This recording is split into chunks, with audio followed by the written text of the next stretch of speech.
Alright.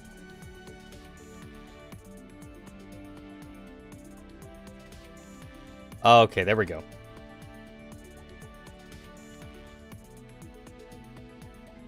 It has been a hot minute since I cared about Girls Frontline.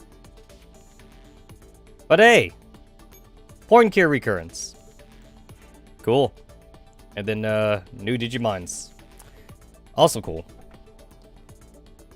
It's a good thing this is happening now, because this is definitely going to be like a Pokemon month, so might as well try to get this out of the way while I still can.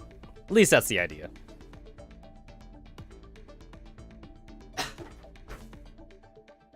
Okay.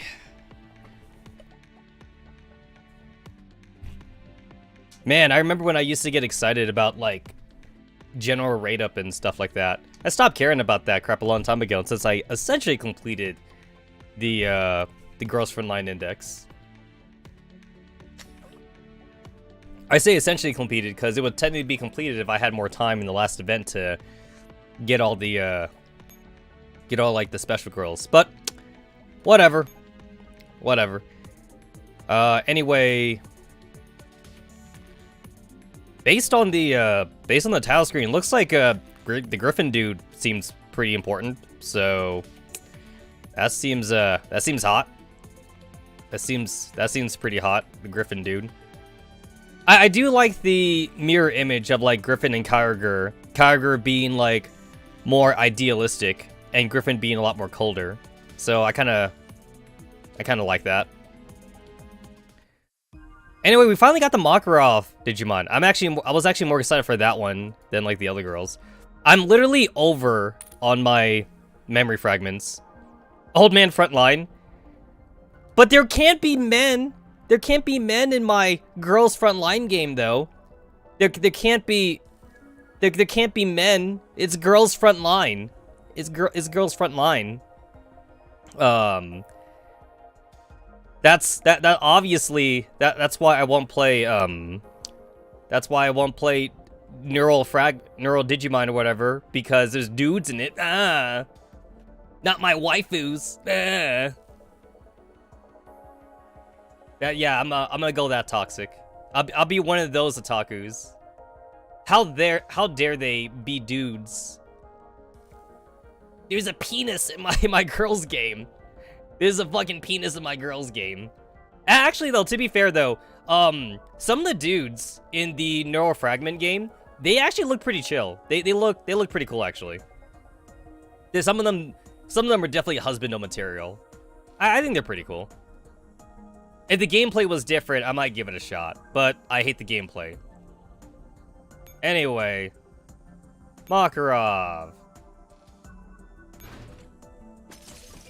I'm just gonna, like, just Digimine a couple of them, just to get myself below max, and then, like, that's probably about it, so yeah.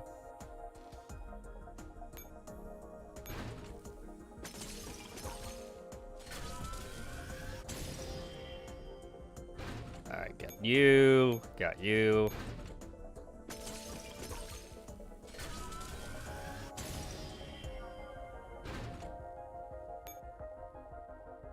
Oh yeah, and then our first 5-star. Right, I was really excited for this. Is this negative? She looks like a negative. Is she good?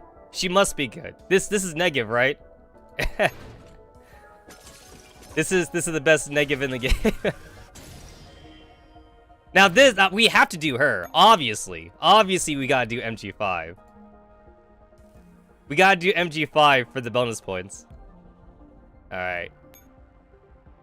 And you have been waifu'd, so less combat reports.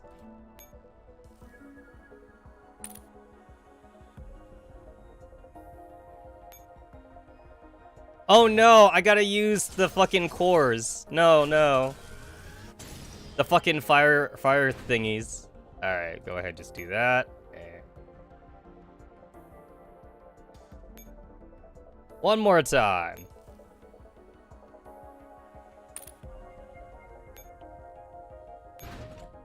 Alright, cool. I now have the best negative in the game. Nice.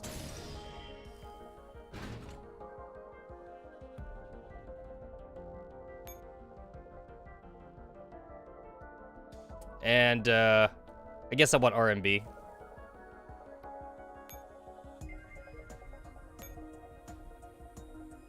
Go ahead and just, pop that in there.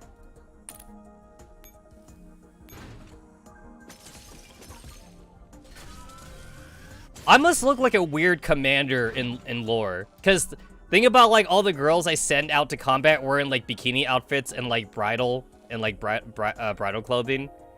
They're like, yo, it's that weird commander that doesn't send his girls out, like, in actual combat uniforms.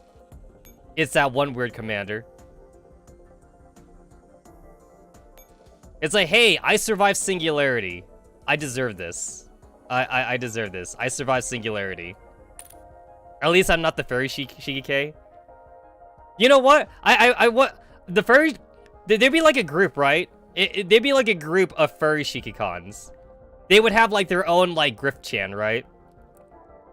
They'd be like, oh look, it's those weird commanders. There would be a Griff, a furry. There'd be like a furry Griff-chan group.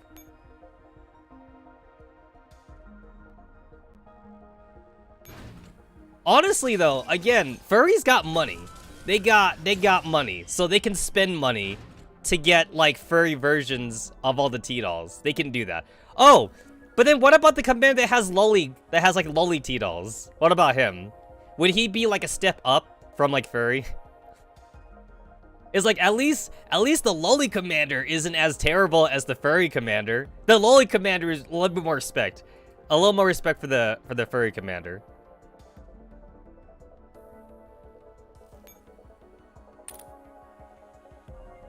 What did your oath look? I forgot what your oath looked like.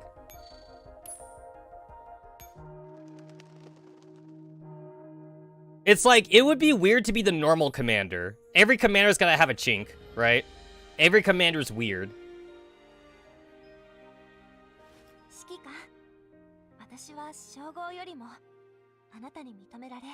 Makarov is just short. It doesn't make me a lolly. Makarov is just short. There's a difference between being short and being a lolly.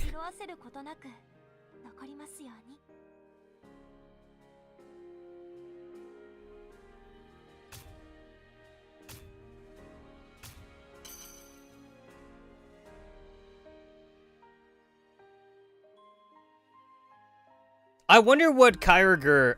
Remember, Kyogre is supposed to be the idealistic one, and then Griffin's like the more like down-to-earth one. Kyogre would be like, it's okay to be like waifus some T-dolls, and then Griffin would be all like, yo, what the fuck is this shit? What the hell is this? You know, like Griffin would text message Kyogre. He'd be like, yo, I don't know about like this dude that you recruited. It's like, this dude, he already oathed like my team. And then like Kyogre would be like, yeah, but like didn't you give your team to him though? Because that's what he did. Like, he was like, oh. Stop it. I'm being bonked. But like, yeah, like, he's like, oh, like, you guys are gonna follow the commander's orders from now on. So, like, he essentially gave his team to the commander. So, I'm allowed to oath them. I'm allowed to oath them now. They're my team. They're my girls.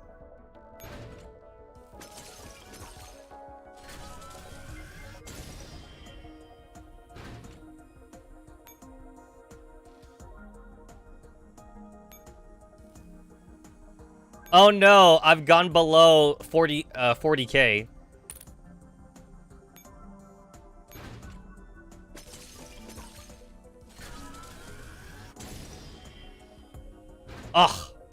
Downgrade.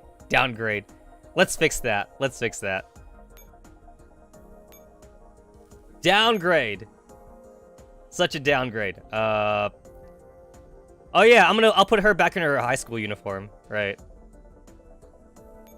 Yeah, there we go. It's like, I wasn't even trying to get that costume. I just happened to get it. And then, R&B, let's put you back in your brighter outfit. Yeah, there we go. And then, actually, I like the hat, though.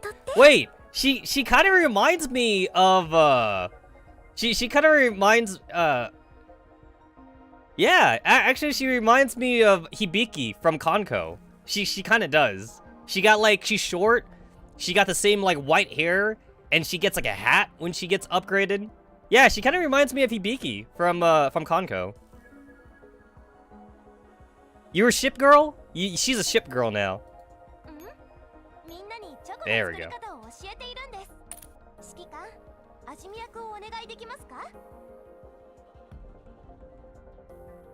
Wow, what did your outfit look like? Oh, wow. That would explain why I don't remember it. Yeah, I like this one better. Man, we got a lot of like useless Digiminds. You do it for the story. You don't do it for the gameplay. Isn't that right, Bren? Isn't that right, Bren? Yeah, you know what I'm talking about. Right.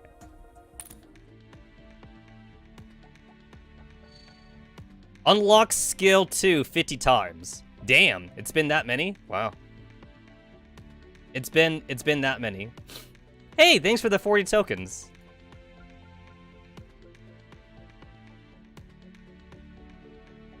And then like we're still like in the Halloween thing. We got the Halloween rerun. We got like a neuro package thingy.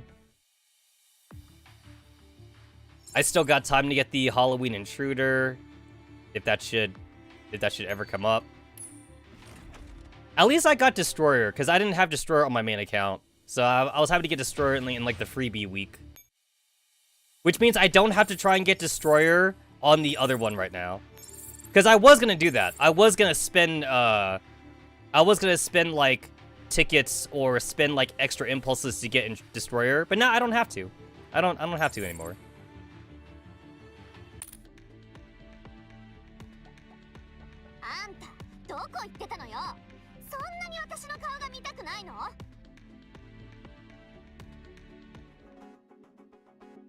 You got gems saved for Deagle?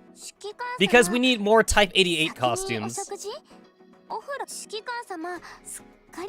Type 88 basically has like 2 mecha costumes now.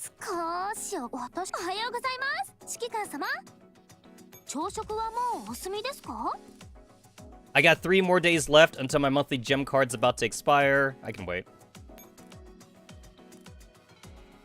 Yeah, it's like, I don't know if I even want to try go for the 416 costume, because like I still love the starry outfit. So like honestly, like this is like peak right here for me. I don't think I'm even gonna go for the 416 outfit. Like this is as good as it gets, unless I want to make a dupe or something of her. Oh wait, I did. Do I want another dupe? Here's the fucking Alice in Wonderland outfit, right? I did make a dupe. Oh yeah, then I also have this one too. Do I make a dupe of 416 for like every costume, for like every costume variant there is of her? I think I have an even extra costume for G11 too. Or no, I don't actually. Yeah, I don't. Okay. Oh, I do. I got the band outfit too. Yeah, I got that one too.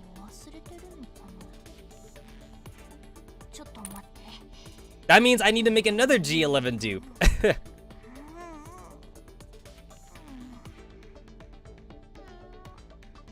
Back in my day, max level was 100. Back in my day. You crazy kids and your level 120 cap. Back in my day. Back in my day.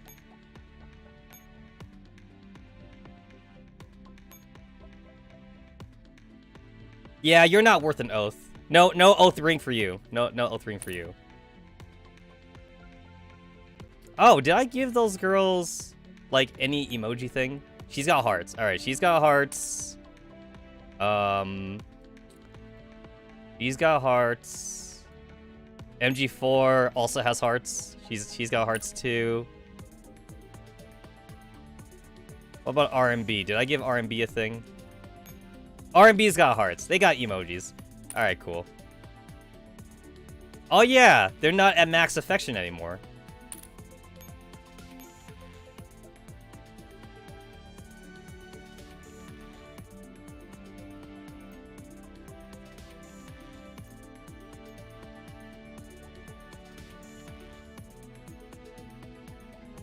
Everyone here is already maxed affection. Cool, cool. Alright.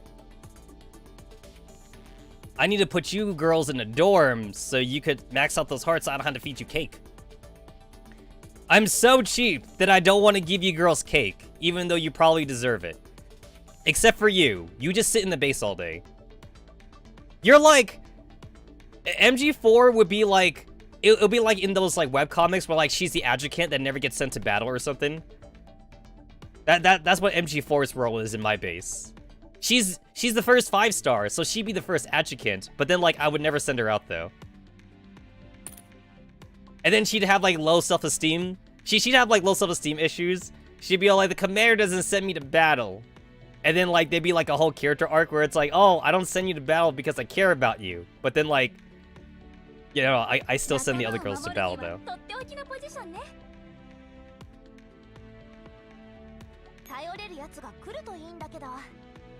Alright, so yeah, so it's you three.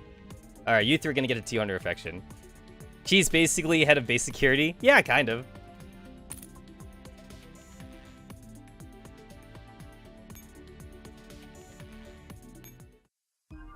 Oh yeah, we're in like fairy. We're like in the fairy thing right now too. I already have like most of like the base fairies upgraded. The only ones I don't have upgraded are like most of the special fairies, like defense fairy and like rocket fairy and shit. But like no one cares about those fairies.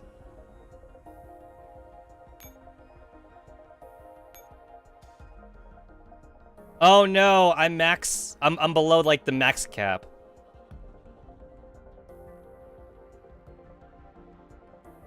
I need to get rid of some shit. This works.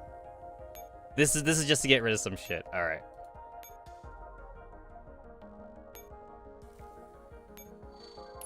It's like I don't care too much about like maxing out like the other fairies, but like since we're in fairy rate up, might as well, might as well like do a little bit of fairy thingies.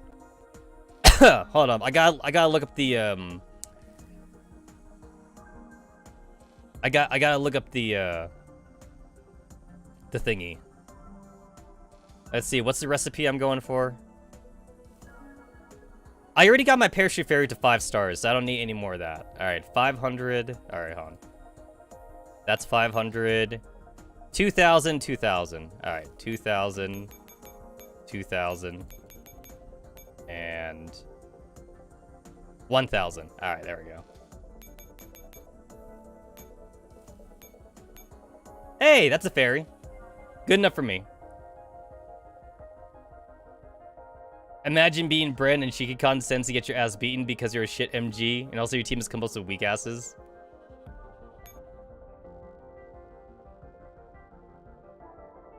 You know what? Like, one thing that, like, always was kind of weird about, like, the Digimind stories is how some teams, they don't get along.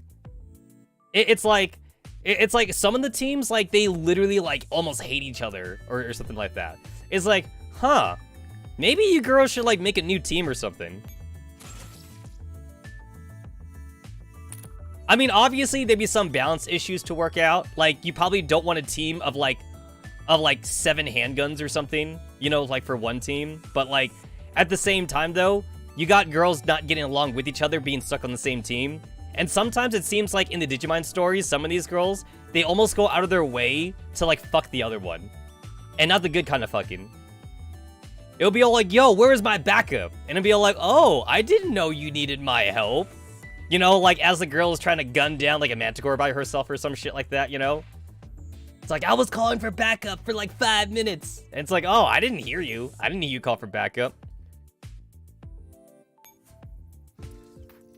It's like, it's a good thing the girls can like back up their neural cloud to the server, right? It's a good thing they can do that. Because like if they couldn't back up their neural clouds, then they would just be permanent dead. Or they'd be going factory resets, right? They'd just be factory resetted.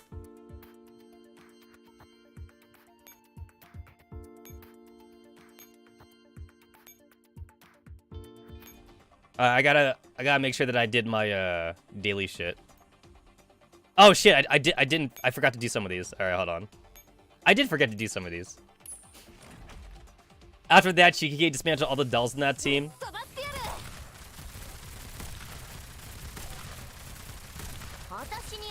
Yeah, I know that Razor played Phantasy Star Online too for a bit.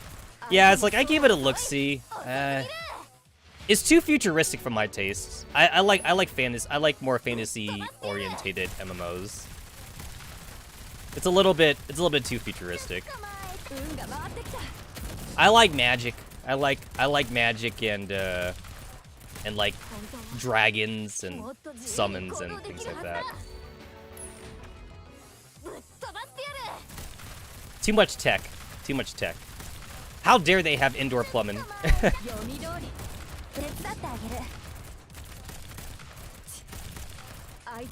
There is one trope I do kind of like in like fantasy RPGs. I do like the one party member that's like very technology advanced. It's like you have like a team of like, it's like you have like the mage, you got like the knight, and you have like the thief character, and then you have one character that's either like a steampunk character, or maybe that character is like from the future, so that character uses like a laser gun or something. I kind of like that. I kind of like that or something. Yeah, I know about Cast. Oh, like, it's not like I'm ignorant about Phantasy Star, because I did play the first Phantasy Star game. So, like, I know about the races and shit. I know about the new Fulman and shit. I did play as a magic caster in the original Phantasy Star. But, yeah, it's like, to this day, I still haven't found an MMO that, like, captured the same magic for me as Ragnarok Online did. And it's weird that, like, I want to find an MMO to sink my time into. But, like, I haven't found it in my years of searching.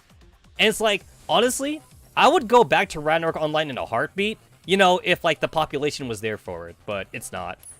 The time has passed for Ragnarok Online, you know. And, like, I really did enjoy Ragnarok Online. I went pro in it for a bit of a time, too, as well. Like, I was part of, like, a professional guild and stuff. But it's like, obviously, the game is aged, you know. Like, if you were to play Ragnarok Online nowadays, it's like, yo, imagine playing on a window 640 by 480, you know? Or like 800 by 600. Like, you know, it's like you can only stretch out the sprites for so much. And then unfortunately, the spiritual sequel to Ragnarok Online, Tree of Divine or some shit like that, that one was a hot mess. So, unfortunately, the spiritual successor didn't work out that well either. Yeah.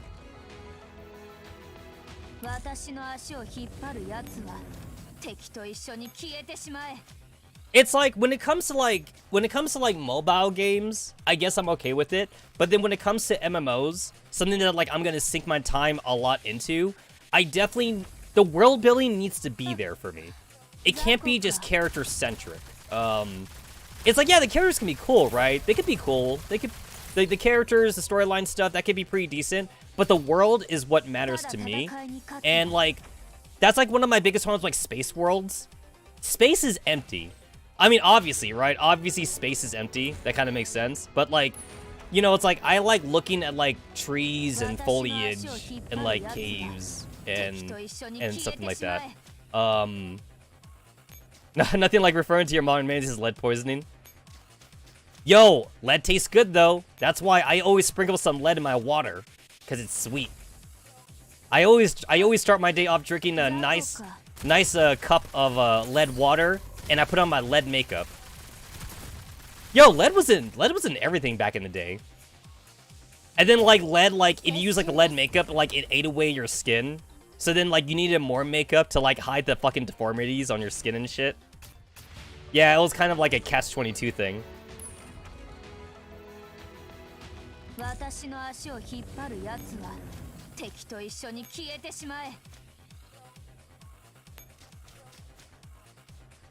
I think my problem with, like, the cast race, and it's kind of weird to call them a race in Phantasy Star, hashtag not racist, but, like, I think the one weird thing I find about, like, the cast race is that, like, they're supposed to be, like, they're supposed to, like, not really have a gender, but they kind of have a gender, though, even though they're robots. It's kind of like the, Transformers. Like, you know how, like, Transformers, they got, like, male and female Transformers?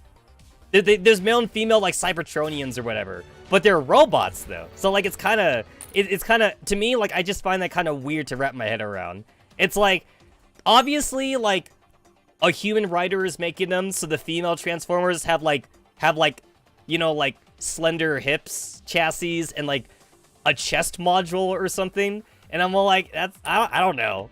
Like, that's how the cast are to me. It's like, they're a robotic race, but they have, like, male and females of the race. And it's like, I don't know.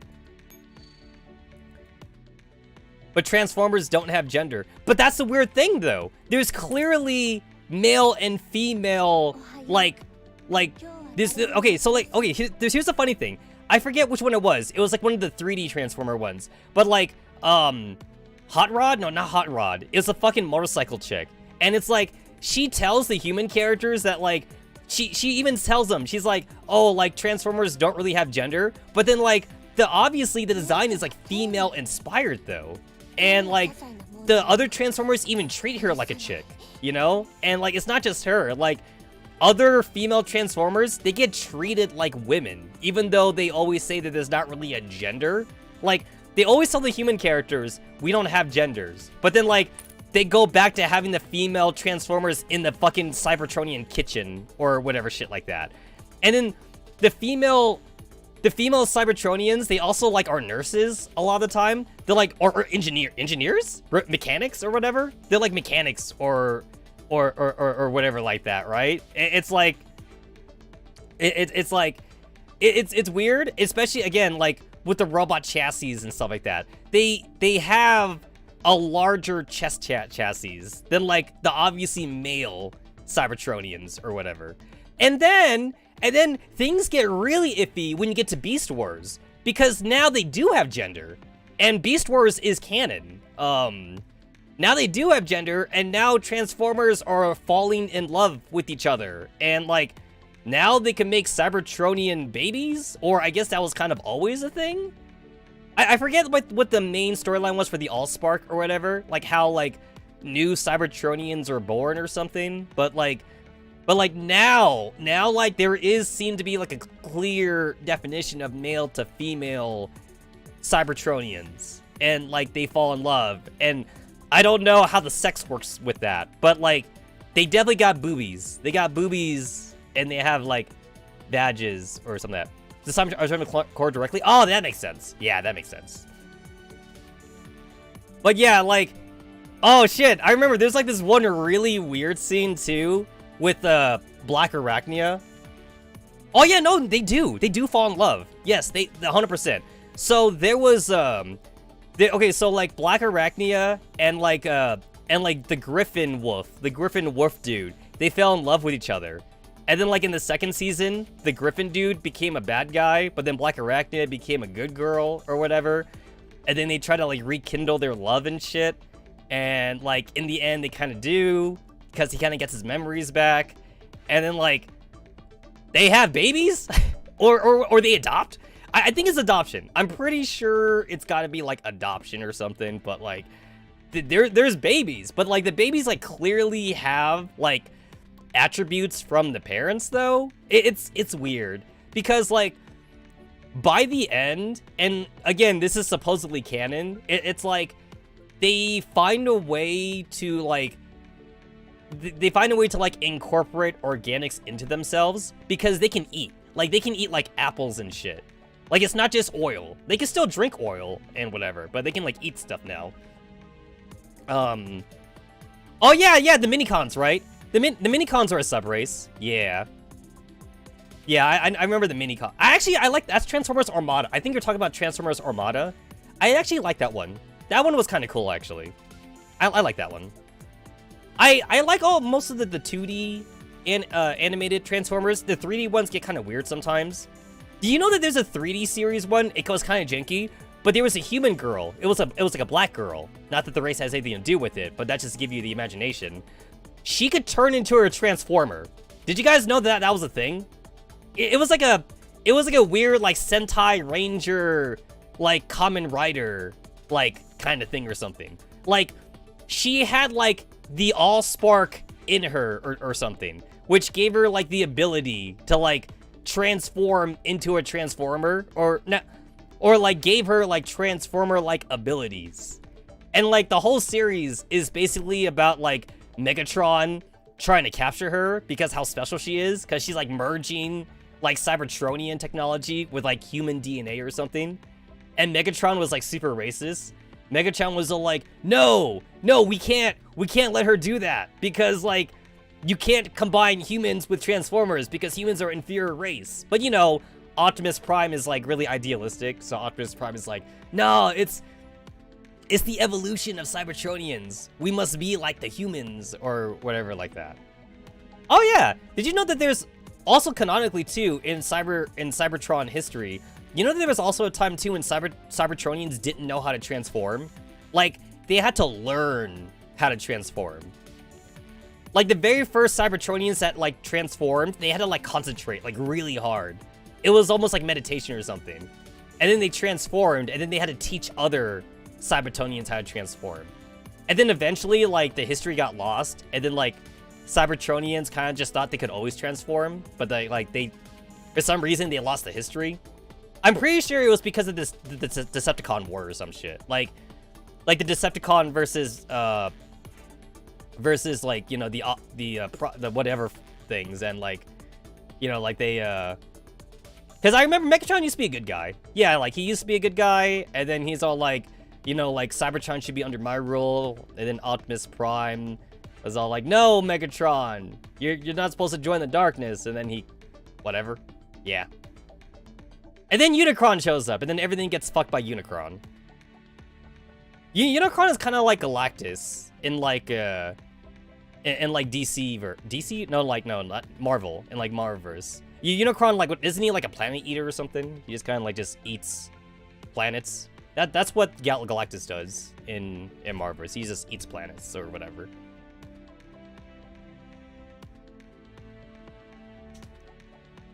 I remember I used to have Transformer toys as a kid, but here's the best part though. They weren't real Transformers toys. Like, they weren't made by Hasbro. So I had Chinese. I had like Chinese Transformers. And boy, were they janky as fuck. And the thing is that like I knew that they were fake.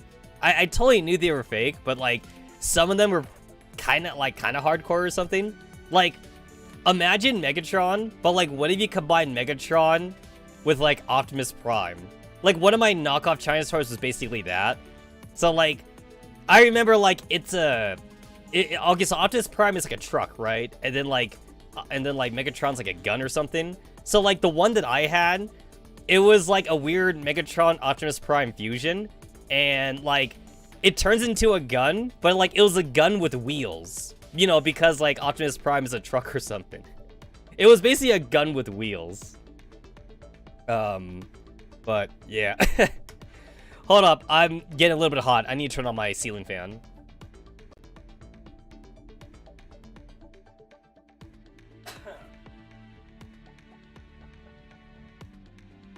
It's finally, like, getting somewhat decently cold here in Vegas, but, like, it still gets warm sometimes at night. It's odd. I heard about it. I heard about the Simpsons Death Note episode, but, like, I don't really watch The Simpsons, though. I only know classic. I know, like, classic Simpsons. And by classic, I mean basically up to, like, the year 1999. I don't really know Simpsons that much after that point. So, like, the only thing I remember is, like, some of the really old cameos, like Michael Jackson in a cameo in, like, one of the Simpsons episode, or, like, Homer, like, blowing up and shit. The Michael Jackson one stuck with me for some reason. Lisa, it's your birthday. Happy birthday, Lisa. I remember that. I remember that. Yeah, definitely material quality. Yeah, no, Chinese knockoff toys in general, they always feel like very fragile, right? They feel fragile, or like if there's gears in it or something, the gears would break first or something. Yeah, they always broke off. There was like one Transformers toys I had. It wasn't really Transformers, to be fair. It was like based off of like a comic book or something. It was trains. It was transforming trains. But the trains could like turn into animals though.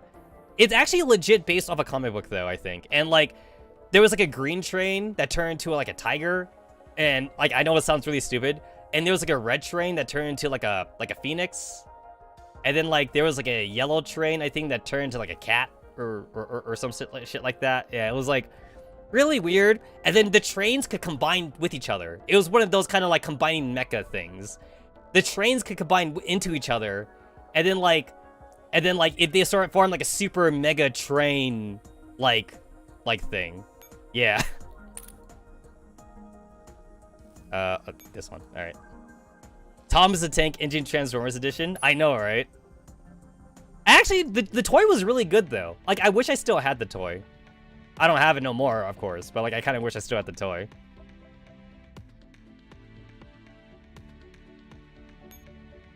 If I were to like go over like all of my stuff, I wonder what would be the oldest toy I have. Like, not including like my otaku figurines or something. I wonder, that could be a live stream one day, where it's like, I go over all my otaku shit or something. I mean, I've done like 8 of those already. But like, the other 8 now are gone, because my main channel's gone. I wonder what would be the oldest thing I have, besides maybe my VHSs. Because I still have like the Pokemon VHS, and I got like all my Disney movie VHSs. I also still got my VCR. Yeah, I remember my VCR is still around here. I don't have a record player, though. I'm not that old. Record player is definitely before my time.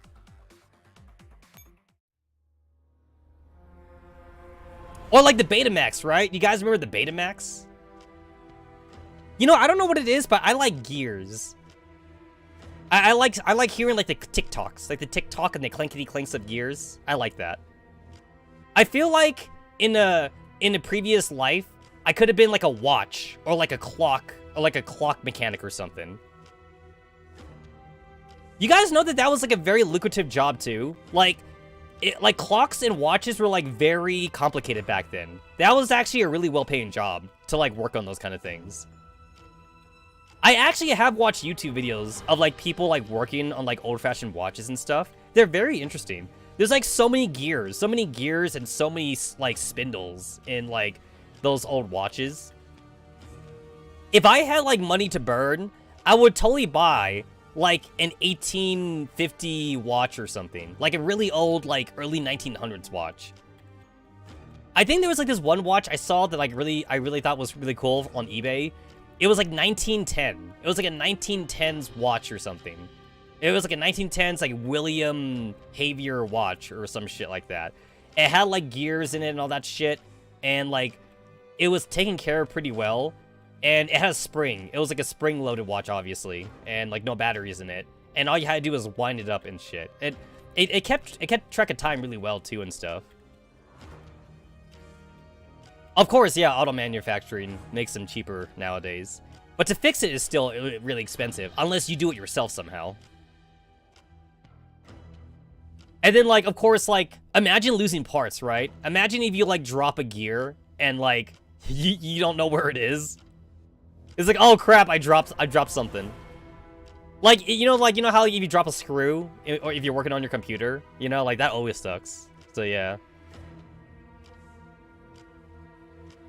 Actually, like, I've watched so many documentaries, and like, I've read so many like blueprints on like old school watches. I feel like I could make one actually. Like from scratch, I mean. When I say from scratch, I mean like, if I obviously knew blacksmithing, or like if I had like if I was like basically like time traveled to like the early 1700s or something, and I had like a blacksmith friend, I feel like I could totally make a watch. Like I know like the spring mechanism, I know the gears, I know like all the other stuff, I feel like I have enough knowledge that I could totally make one. And I can make a... I can also make a grandfather clock. I definitely know how to make one of those. I'd be friends with, like, a carpenter for, like, the body, and then I just gotta make a blacksmith friend to make, like, my gears and shit. So, yeah. Anyway. I like this. This looks kind of cool. This looks cool. Wait, I need to go back now. I need to compare it with the other campaigns. I gotta compare this. First, we got this one. The old school ones, where it's just chapter select. The really old school chapter selects. That was back in the day. That was back in the day. And then in Singularity, I still think this is the best one right here. Singularity, Continuing Turbulence, like, this whole map thing. I still really like this one. I like just like getting like a feel for like where the shit's happening. I still like this. This is cool right here. Yeah, I like this. This is cool.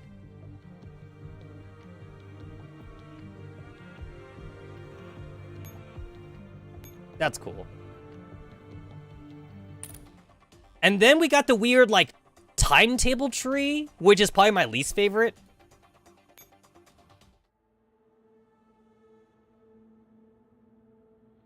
Yeah, no, I hate this. Oh, God, oh, look at it. It's loading. Oh, no. Oh, I'm sick. Oh, God. Oh, God. Oh, God. I hate this. This one I hate. Oh, Jesus.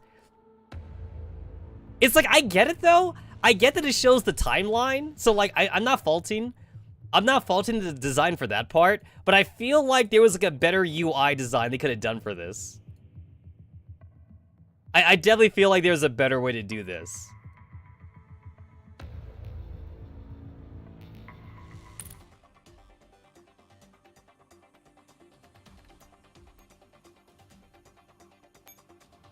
And then Polarized Light kind of did like a book style thing.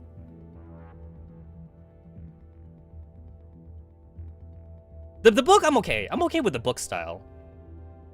This one's alright. It's alright. It's, to me, this book style thing, it's like one step above the chapter select.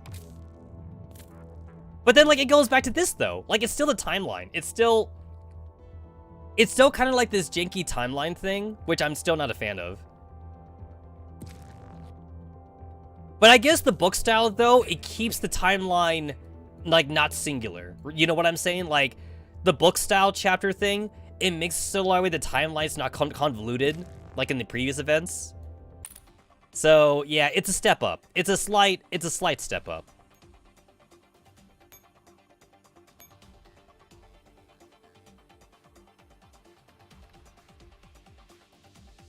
Division was a map. Yeah, no, Division was great. I definitely thought Division was good. Yeah.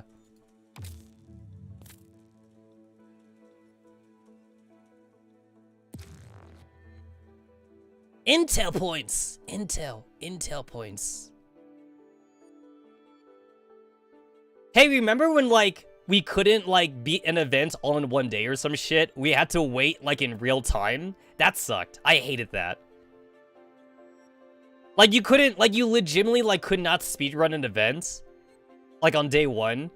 Unless you waited, like, a week or something, right? Like, I think you had to wait, like, at least a week, and then you got, like, enough daily points, and then you could, like, actually, like, beat the event or something.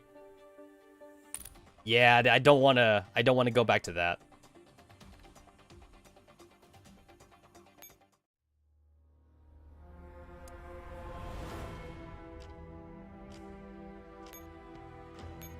Alright, for now, I'm just gonna keep it on normal.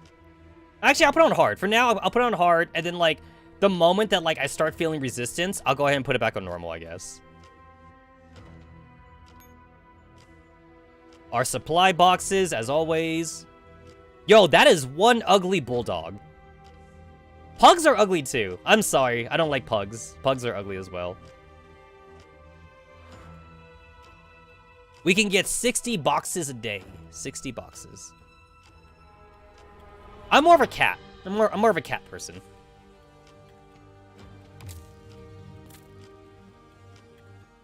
Number 1.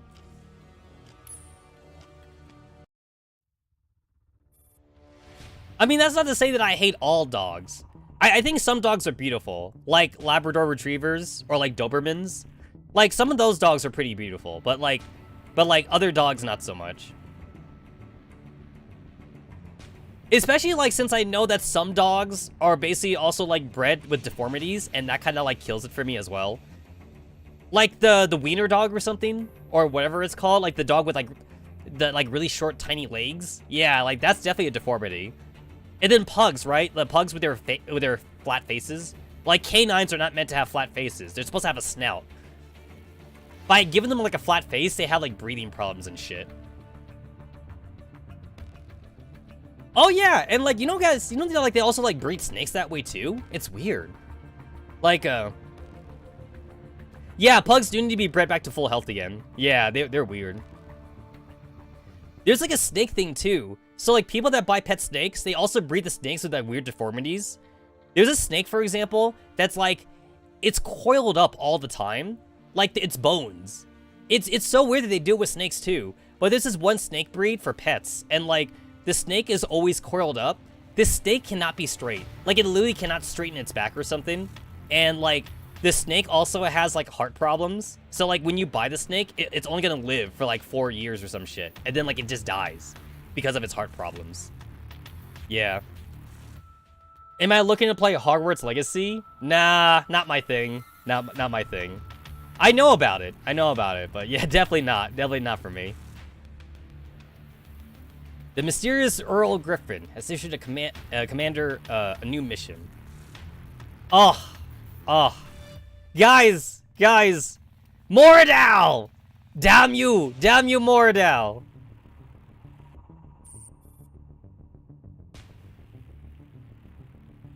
Yo, Angie be having some serious PTSD though in the last event, right? Angie was like not herself in the last event. Angie was like on a weird like interrogation high also. Like Angie was all like, Commander, let me interrogate her, Commander. And the Commander's all like, I don't think we should trust her with you. Angie was like crazy in like the last event. She was like even like fucking like even her fucking T-dolls, like Team Defy was calling her out on it too. Like and like AN and AK, they were like, you okay, Angie? And Angie's like, I'm fine. It's like, you don't seem fine. Yeah, she got some, everything was Moradal to Angie. Like, they're all like, every time she saw us like a fucking black-haired chick, it's like, that's Moradal. Oh yeah, and then like, Rippa. Oh yeah, like Shadow, right? Shadow lost her brother. That sucks too. She doesn't know that her brother's dead. That sucks. We call him the Earl. So should you. You will live until the end. I can sense it. But I must give you a word of advice. Trust no one. Does that include yourself and the Earl? Oh yes, especially him. A Naito named Moradal is currently plotting a terrorist attack of unprecedented scale in Berlin. What's this mission about? Find our target and bring it to the designated location. To launch a terrorist attack in Berlin, explosives won't work. It has to be some kind of new weapon that cannot be detected. You know what? I feel like we kind of leaned so much into this whole like zombie apocalypse thing now. Ever since like we brought in collapse fluid into the story, everything is collapse fluid shit. Especially with like the Epiphilia, like the flower thing. It absorbs radiation, and then like it absorbs radiation like when it's like seeding, and then like when it blooms, the radiation comes out, and then it just turns everyone into zombies. We lean so heavily into the zombie thing now. A weapon that we are both familiar with. You want me to look into this? Once you have settled business in Berlin, I will give you the location of the mansion. New characters have made their interests in turn. Some are friends, while others are adversaries. Mashelin or Moradal? It's not Mordau, Angie. It's not Mordau. It's Mashlin. It's Mashlin. It's not Mordau. Mashlin for the time being.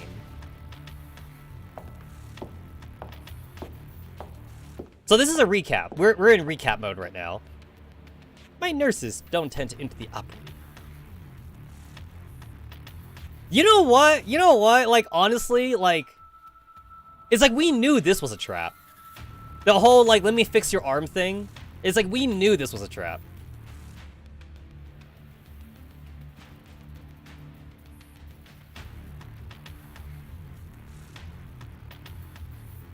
And then, like, most of the prisoners here turn to zombies. These people are not normal.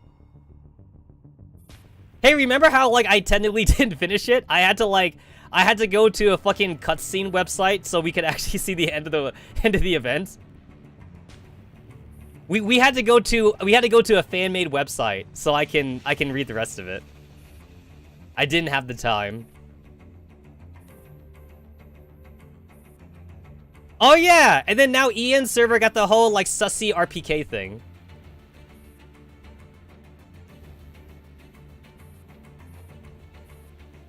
So like, can we now like finally stop making the sussy RPK memes now?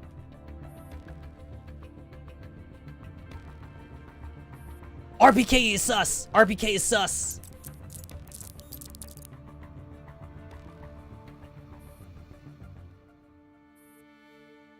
And then we ended on M4. We ended on M4 taking over Dandelion's body. Oh no, Shadowless! She doesn't know! She doesn't know that her brother... So who died? Who did she get angry at? Who did she get angry at first for her brother dying?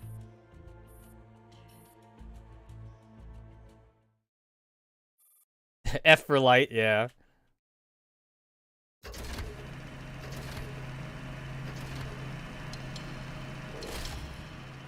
Oh, this was like in the trailer. This was like in the teaser trailer. That whole clock thing. Tick tick tick tick tick tick tick. I like this. This is kind of cool. There's two ways to look at this. It's either kind of like a clock gear, or the way I like to look at it, because there's circles, I like to look at this like as like a pistol, as like a pistol revolver. That kind of looks like that to me.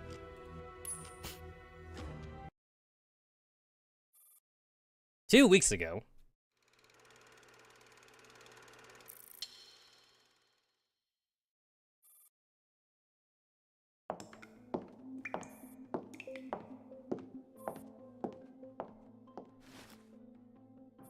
After coming to a halt in front of a familiar building, Mrs. Gray reaches into her pocket to produce a lollipop as she looks at the rubble protruding from a pool of sticky black fluid. Yo, do you know what I would love to do if I like had like a stupid amount of money and I was like financially like stable and shit? I would totally love to turn like one of my favorite animes into a film. Like, I mean like a film strip. Like, I would buy a projector online on eBay or some shit, and then like I would turn like one of my favorite animes into film just for the hell of it, just because I have the disposable income. I don't know what anime I would do that for, but like I'd do it though for something. Radioactive fluid. It has permeated this far. The white Naito behind her followed nervously as Gray strides in the rubble. So Gray is supposed to be like a super Naito, right? Like Gray and Mordau, they're not regular Naitos. They're like super. They're like mega Naitos or whatever. I do like the whole scorpion vibe that Gray has though. I like the tail. I'm a sucker for tails. And then like Mordau's got like these weird like claw thingies on her back, which is kind of cool. This is too much, even for Lady Narcissus. Within the next few steps, a strange noise comes from under her feet. It is one of Narcissus' floating blades, or rather its fragments. This is one of Lady Narcissus' floating blades. Father's best work. How could it have? The corner of Gray's mouth turns up at a mirthful angle, but the ball of candy between her mouth cracks quietly. Spider waifu. Just don't get eaten by spider waifu. Oh, hey, did you guys know that for like some scorpions, if you cut off their tail, they can't poop anymore? Like, the poop hole is actually like in their tail or some shit. So like, if you cut off their tail, then like the wound closes up, but then like it also closes up the poop hole. So like the spider, or not the scorpion has to like, the scorpion's on a timetable now. So the scorpion has to like mate before like it dies of constipation. Because that's how they die. Like, if you cut off the scorpion tail, it still lives, but now it's gonna die of constipation. So like, they gotta mate. They gotta like find like a female scorpion now, and they gotta mate with it before they die. Or if it's a female scorpion, then the female scorpion has to lay her eggs before she does. As the white knight took place of the fragment, the filthy water suddenly churns. A black shape emerges from the muck, splashing muddy water over the white knight's face, and the latter instinctively closes her eyes. Oh, to going back into like my whole MMO rant a little bit. So like, I guess I'm okay with like Girls Frontline and other stuff because like, this is more like a visual novel, right? I think when it comes to MMOs you like walk around the world, right? That's why I want the fantasy bit part. I don't know like if I like the idea of like walking around like metal and like, you know, like just like spaceships and shit like that, you know? Like there's like Star Wars MMOs, right? But like everything is like way too techno for me. Like everything is sterile and everything's like crisp edges because everything is like, you know, like constructed out of like steel or like space technology or something. That's why like if I'm gonna play an MMO, I want to see foliage. I want to see like the planet, you know. I want to see rocks. I want to see caves. I want to see like a bear like in the wilderness and shit. Basically, like when I'm like in a Star Wars MMO or something like that, like what am I gonna see if I go outside? I'm gonna see like a fucking like droid. I'm gonna see like an android walking around, or like I'm gonna see drones, like flying drones or something. So if it's in an MMO environment, I want to walk around and shit. Cyberpunk style MMO. So I think with that, I think I would be okay with it if it wasn't an MMO, but like a single player game. Like one game that's on my to stream list is Deus Ex. And Deus Ex is definitely futuristic.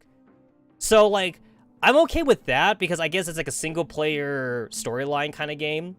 And even though there is exploration in that game, it's not something that like, obviously I would sink a lot of time into. Like I would play it one time and then like I have played it and then like I wouldn't go back into it, you know?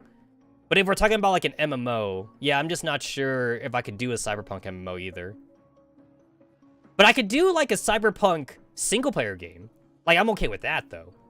If it's a single player game, like storyline heavy, I'm okay with that. But MMO, I'm still not sure. Still not sure if I'm sold on the MMO bit. But yeah, I definitely want to like stream Deus Ex one of these days. For the memes. Like I already know a bit about the story for Deus Ex, but like, I just know the memes though. I know the memes, and like I definitely want to do it for the memes. And then like, I definitely also want to do the Yakuza, like one of the Yakuza games too. I'm thinking Yakuza 0. I want to do like Yakuza 0 or something. Either Yakuza 0 or like the latest Yakuza game that's like RPG centric or something. Which a lot of people seem to be like on the fence about, I think. Like it's like half and half. Some people like it and some people don't like it. Like how like the latest Yakuza game went very RPG styled, like in its combat system. Like the previous games, like it was kind of like a real-time beat 'em up kind of style of combat. But then the latest game for Yakuza series, it's got like HP stats and it's got like a party system or something. I can see why people wouldn't like the latest one. I can see why. Yakuza is a better Shenmue. I know that. I know that much about Yakuza. But we like Shenmue because Shenmue's shit. It's funny because like I think I would actually honestly play Shenmue more times, and I've streamed Shenmue more times, only because, like, it's, like, awkward. It's, like, so awkwardly bad. Shenmue is, like, so bad it's good. I don't know why, but, like, I find that, like, I go back to Shenmue 1 a lot, though. Even though, like, I feel like I've done everything there is to do in Shenmue 1. Hey, guys, listen. In, like, 15 more years, we're gonna get Shenmue 4, right? We just got Shenmue 3, so let's wait like another 15 years. So by the year 2037? By the year 2037, we're at Shenmue 4. And then maybe we'll get to fight Don Lee finally. Or maybe we won't get to touch him still. Maybe Don Lee is like a vampire.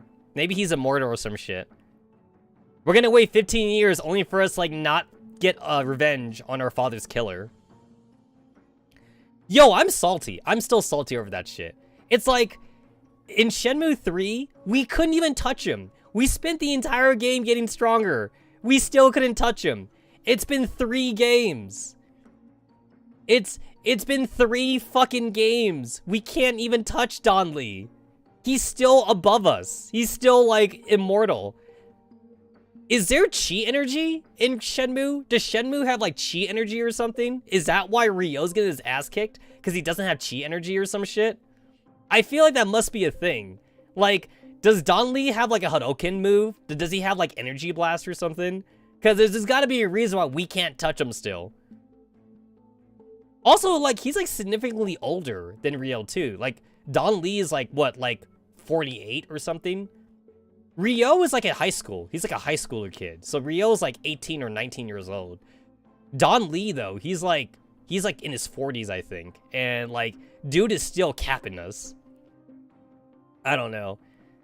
It's just weird how like in the final battle, quotation marks, with Don Lee, he's doing like shadow stepping. He's like phasing. He's like phasing through all of our attacks. While like the building's like burning to fire around us. I feel like at this point, Ryo should just give up, like, on honor and just grab a fucking gun. It'd be like, yo, Don Lee, can your martial arts, like, dodge a bullet? like, next time he comes across Don Lee would be like, ah, Ryo, you have come to challenge me again. And then Don Lee will, like, strike, like, a martial arts pose, and then Ryo just pulls out a gun. And he's like, okay, dodge this shit. And then if Don Lee still dodges the bullets, then I would call hacks. Then I would call hacks. Like, Ryo would be like, yo, I brought, like, a fucking, like, I brought, like, a Uzi with me. You know, I would dodge this shit. I mean, okay, I get it, honor bound and all that shit. But, like, can't we also, like, bribe, like, one of Don Lee's chefs or something to poison his food? Because I'd do it. I would, like, try to bribe one of Don Lee's chefs. I'd be like, yo, like, put some goddamn, like, put some poison. Put, like, some... I don't know. Any poison. Put any poison, like, in his chicken dinner tonight, you know? I'll pay you. I'll pay you for that shit. And then Don Lee will eat it. And then Don Lee will die. And then Ryo will be like, yes, I have avenged you, father. And then, like, Ryo, like, doesn't even get to have his girlfriend anymore, either. Because his girlfriend's moving to Canada. For whatever reason. And then Ryo has to go back home and maintain the dojo or whatever shit like that. Oh yeah, I remember. His girlfriend was like, I'm going to Canada for school. And I was all like, wait, really? Are there good colleges in Canada? I don't think there are. I mean, not that I'm shitting on Canadian colleges, but like, I don't think people are moving to Canada for the college. But that's what his girlfriend said, though. His girlfriend was like, I'm going to move to Canada because it's for college. But it's like, are there not good Japanese colleges you could go to? She's going there specifically for college, she said. But, like, I feel like there's probably some good Japanese college she could go to, too. But she wants to move to Canada for some reason. It's, like, the only reason why, like, the writer did that is because he needed to get her out of the picture or something. Because Ryo needs to have other girlfriends. Because Ryo be having a harem at this point. Ryo's got, like, other bitches on the side.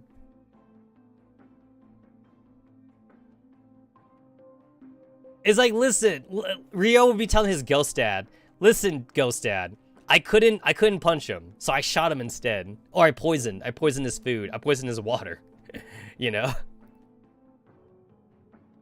Listen, Ghost Dad, you're dead. So, like, I get to do whatever I want now. I get to do whatever I want.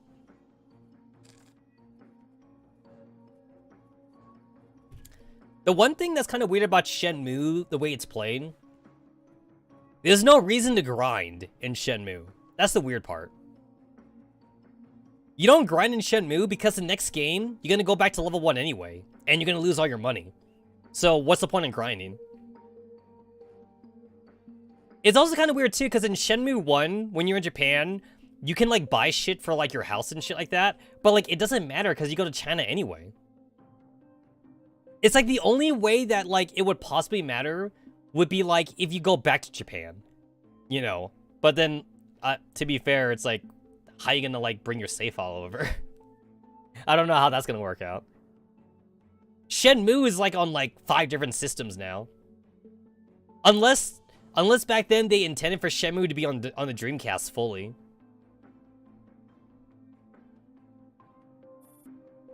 Power that could tear Narcissus apart. Sounds like main character bullshit. Ugh. Just as the White Knight torturer's breasts are about to cease for good, Gray finally reaches out and pulls the severed arm off her. Gasp for air. Damn it. Damn it. Go to hell. Narcissus' ruined face rises out of the swamp as she curses incessantly, sending a tremor through the swamp. Only her upper body is left, and is incomplete at that. Lady Narcissus, you're alive! How did you survive M4? How did you survive M4? Pathetic. Go to hell. How could the invincible Lady Narcissus been beaten this badly? Yo, isn't it weird like how many powers like M4 has now? Like M4 can fly, she has like a force field abilities, she can like shoot like plasma shots like from her hand and shit. Like M4 has got like shonen protagonist power-ups. Of course, when we play with M4, she don't get to do that. When do we get Digiminds 6, right? That's how we get it. We need to get like Digiminds 6 for M4. Damage levels are at 80%. We must return her to the plant for repairs immediately. M4 has dev tools. And where has Lady Mordau gone? There isn't even a trace of the enemy left behind. Teacher is no longer here. Click. Just then, the White Nitrous communicator chirps. They made their move. So, what should we do about Big Sister? Bring her back and get someone to clean this place up. As for the rest, just blow it up. Understood. Kill you! Kill you all! The mansion is surrounded by Stacey, barricade tape. Not even the Berlin police is authorized to investigate this crime scene. Stacey agents can be glimpsed standing watch against trespasses by busybody reporters and other individuals. No, you had to let Shadowless through! No, Shadowless has to go see the... Wait, should she see the dead body of her brother? Yo, wasn't he cut in half or something? I'm pretty sure Gray cut him in half. I don't understand. This case has always been mine, so why can't I investigate it? You came running back all of a sudden, took it over without saying a word. And now you're freezing me out? What the hell is wrong with you, Schwaben? Calm down, Jay. The image of Kay in the communicator pauses for a moment to choose his words carefully. Not cut in half, but he does have a big hole in the middle. Oh, yeah! You right. I remember that. First of all, opinions in the ministry are divided in this case, as I'm sure you already know. I wonder, though, like... I always kind of wonder, like, what if he took Gray's offer? Because, like, Gray offered him to join Paradius. What if he was like a double agent, right? Couldn't he have like done that or something? Like he could pretend to like work for Paradius and then like send like encrypted messages to like Stacey or like Griffin or something. But like he was too prideful. He was too prideful to say yes. But Gray was kind of offering him like to join Paradius. She was all like, I can save you. I can like heal you and shit, you know? It's like we have the technology. How weird maintain his free will in the Paradius though. So like that's where like I'm gonna pull a shonen bullshit thing. I'll say his will is strong enough. That's my cop-out answer. So like obviously they're brainwash him. I know what you're getting at. I know what you're getting at here. They're gonna brainwash him, right? I'm gonna say that like he's gonna like compartmentalize. He'll like compartmentalize like his brain or something. Like he'll keep like a small part of himself like on the inside, and then like he'll have like a split personality. That'd be kind of cool. He'll have like a split personality thing. So like one side will be loyal to Paradius because it'll be like essentially like a robot, but then the other side will still be like, you know, like it'll still be like the stay side thing, and like even once when he dreams, like when he's sleeping or something, when he sleeps, like that's when like he'll make his move and like he'll send encrypted messages to like the commander or J and K or something. Yeah. See, you see, I got ideas. I can make a fanfic about this, man. And then maybe like we can also make Shadowless into like a main character or something. Like Shadowless could be like part of Griffin or some shit. I don't know how I would write that in. But then like Light, Paradius, Naito or whatever, male Naito, he would meet Shadowless on the field, and then like the split personality thing would like conflict with each other. And he'd be all like, "Sister, you shouldn't be here," or some shit. And then Shadowless would be all like, you know, you have to come back. You gotta come back to this Light. And then he'd be like, I can't. I'm too far deep or something. But then like he's still trying to do good while like in Paradius or some shit. Yeah, see, I can make a whole fanfic. I can make a whole fanfic about this. I could go deep. I could make this into like a fucking webcomic. I'll fucking draw it out, man. Also, like, that gives me ideas like a male Naito. I can make like a male Naito design. I wonder like what kind of like animal I would like make Light into. Like maybe some kind of like canine. I'm thinking like some kind of like dog or wolf like apparatuses for Light or something like that, you know? If I were to turn him into like a Paradius Naito thing. While you're certain that it must have been Paradius who attacked Light and Angelia, that's not what the scene looks like to us. Other than our people, the only remains we found are the Soviet dolls. There isn't even a trace of these Paradius forces. Oh, right, because technically it was like RPK and Gray that was in there. Yeah. So what? Do you actually believe those stupid bastards? Huh. Light in a suit that covers him completely shadowless. You killed my brother. You killed my brother! No! I am your brother. No, he had like a Darth Vader, right? He would have like a Darth Vader mask on. He had like a breathing thing. He had like a breathing apparatus. He'd be all like...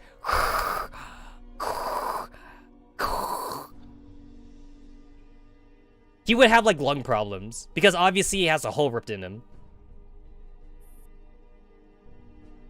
Angelia attacked Light and ran off. Is that it? Do you actually believe that bullshit?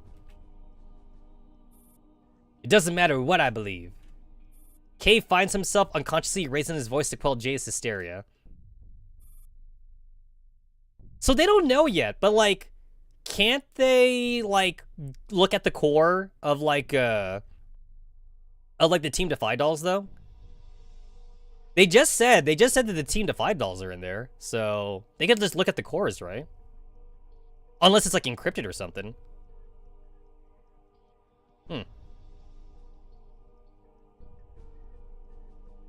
The Soviet dolls. Yeah, so they're talking about Team Defy, right?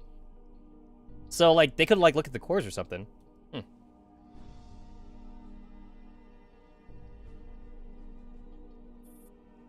It's not like they appeared out of nowhere, so why are you so surprised?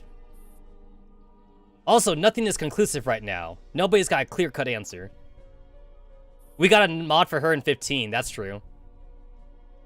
I mean, Team Defy is built differently though, right? Like Team Defy is like super dolls though. So I guess maybe their cores would be more encrypted than like other T-dolls are. Then let me look into it. This is the last night we have. Like 15 is made out of like super tech, right? 15 is made out of like super Soviet tech. They'd be handing over the premises tomorrow, and then there's really nothing we can do. No! Why not? This doesn't matter anymore. Do you understand? Things have become far more complex than we can handle. Rather than pouring resources into investigating Angelia, you should deal with more pressing, more concrete problems. So, you're saying we should give up on Angelia? And we aren't even going to inquire into the deaths of those rookies.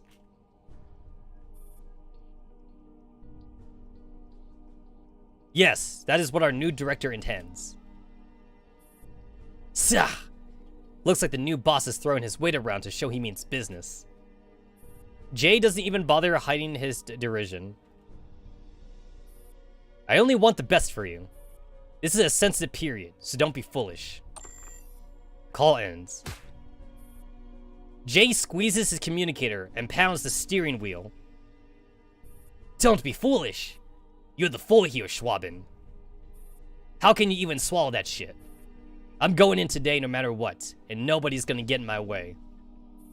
Even though the Stasai has rushed to the scene right after receiving the alert, they could not keep all news of the incident from leaking out. Fortunately, they managed to keep the clues, which could not be publicly revealed, a secret. And now the public's attention is focused on the deceased, with accusing and doubtful voices directed at the government. The loudest of these voices belongs to renowned news anchor Shadowless. Shadow. Jay leans back into his seat, knocking the back of his head against the headrest. Witnessing Jay's frustration, one of his accompanying subordinates can't help but feel worried. Boss, are you really going to do this? Do I look like I'm kidding?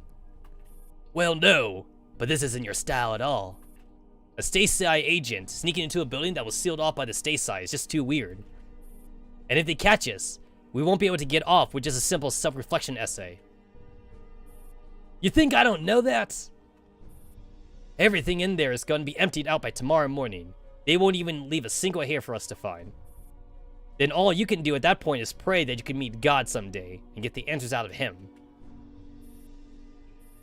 Jay takes a deep breath. After all, there are more and more things to worry about these days. What with the previous director being removed at the lightning speed, after the mansion incident, and the growing tensions inside the country. Frankly speaking, the old Jay would be the first to get out of the hellhole that Berlin has become, but now...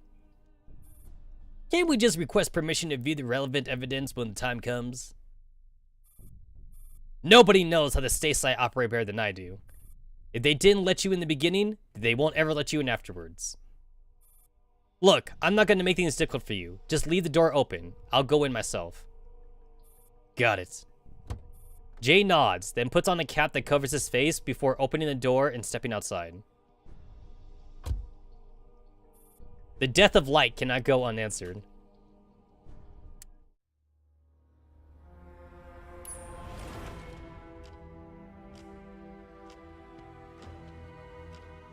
Yo, these tips are like shit now. Send high-level T-dolls to go into stages. It's like, yeah, no kidding, huh? Thanks for the tip, game. Did you guys know that, like, you can repair T-dolls with 0 HP? Did you know that you could use an emergency repair to repair them, like, right away? Cheh, they still have people trolling late at night. What the hell are those guards against? Still, I need to find enough clues. I mustn't lower my guard, even if I'm going against our own people. No, it's because they're our own people that I can't afford to get careless. Send SF if your dolls are shit. There's no turning back now that I've come this far. Let's do this. Ooh, we get to play as Jay. That's cool. That's cool. I'm playing as a dude. But I don't want a penis.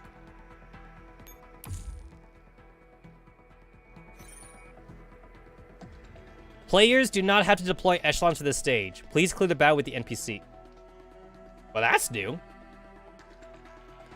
I mean, I feel like this is too little too late, because, like, we've already had plenty of stages where, like, we didn't have echelons.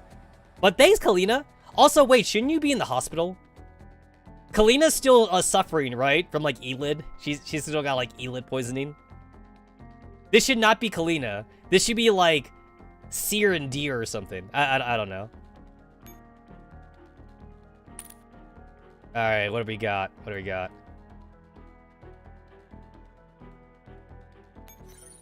Find the contact and walking up to them will do. I have 2 action points. I have 2 action points. Okay. This is the only way I can go.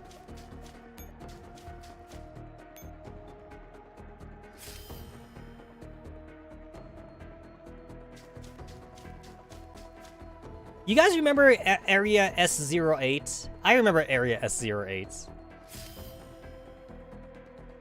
Go and fight some SF, they said. It'll be fun, they said.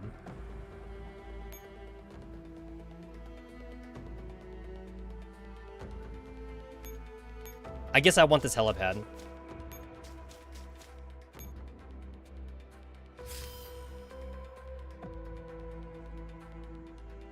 Deer is being pounded by 416 and 45.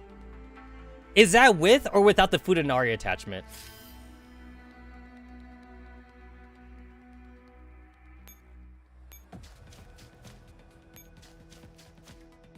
The walls and floors are a mess. The grand chandelier that once hung is now smashed on the ground. The final battle took place here. This is a place where Light died.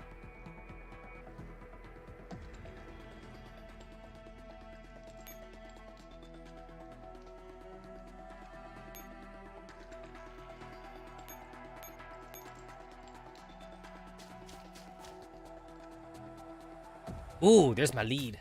Cool.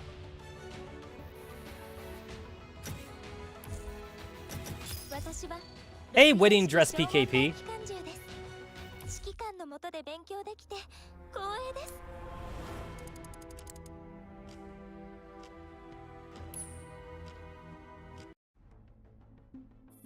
The moonlight makes the building before him look like a long-abandoned house of dead.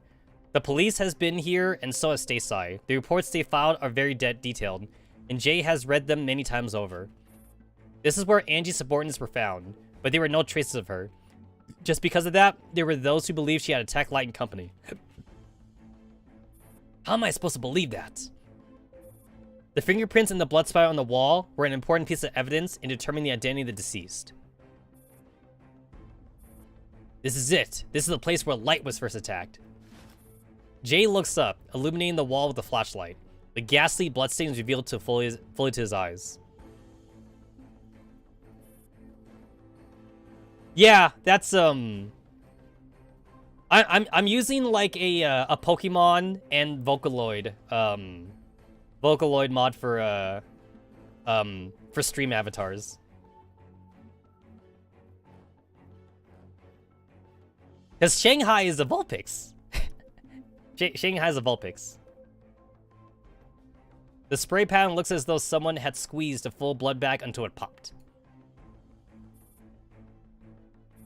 There was a large wad of septic cotton and thread used for suturing not far from this place, as well as an empty bottle of alcohol.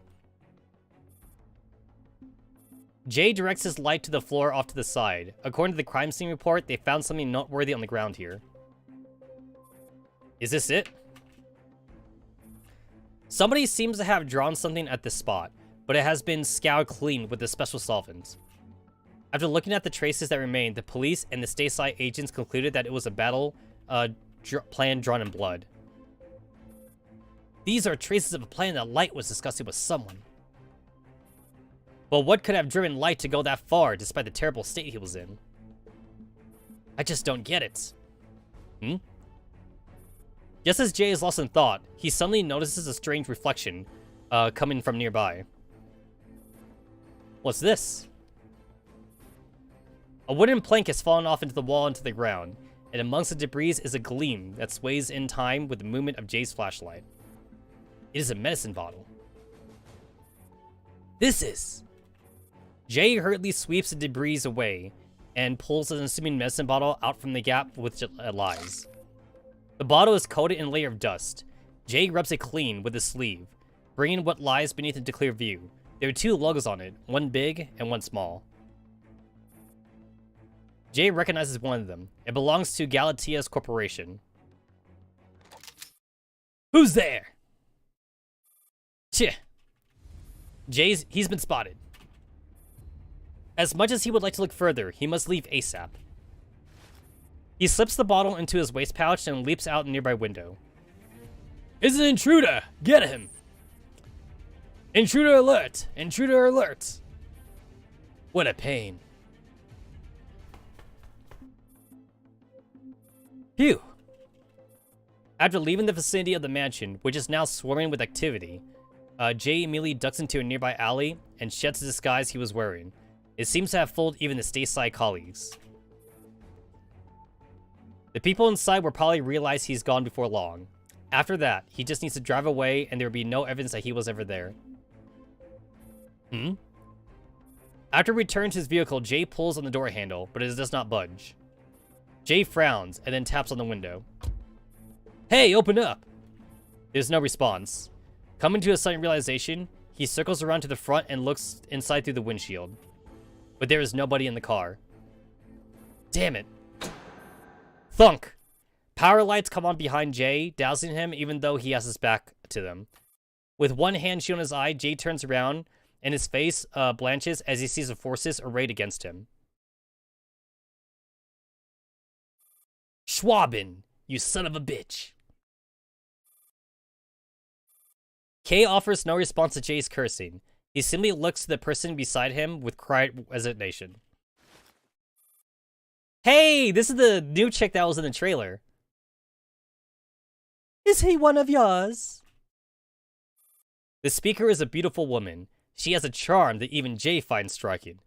So remember, guys, now we have PTSD over every new waifu we meet. Hashtag, is she a Naito?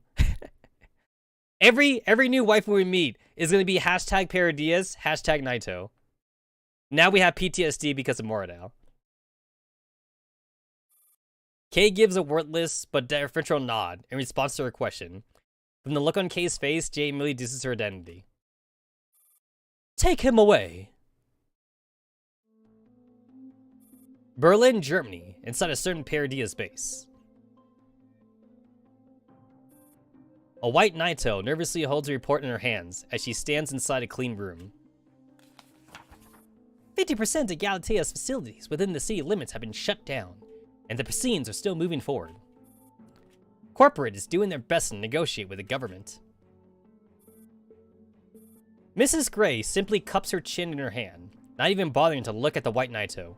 The fingers of the other's hand tap slightly on the table, and every crisp impact seems to echo into the white Naito's skull. And then, we check the wreckage of the underground base in Sector D8. We still haven't found any traces of Lei Moradao. At some point, she has realized that Gray might end up taking her anger out on herself. The thought fills her with terror. Also, there is Lady Narcis's status. She was very badly damaged, and would not be able to take part in further operations at the time being. Tap. The tapping on the table ceases. Yeep! Oh, she's so cute. She's gonna die, huh? She dead. She dead. Naitos don't live long. Send a message to the organization in my name. Order them to destroy all the data contained within the pharmaceutical plants which have been shut down. Pay particular attention to the order manifest. There must be no traces left behind. Yes, ma'am. You may leave. What the White Naito feared ultimately did not come to pass. She timidly leaves the office. Narcissus is severely damaged. Moradao is missing. The location of the PMC employees and the Ogos, which has taken over Nimojin's body, are unknown. Worse still, the mastermind behind Project Cocoon is gone, causing the mission to come to a standstill. I doubt Father would find such news cheerful. Honestly, what a bunch of idiots. Gray. Just as Gray is about to explode in anger, another voice breaks the silence in the room. Gray's expression softens the moment she hears the call. You're back. With just a simple greeting, her fury vanishes like it never existed.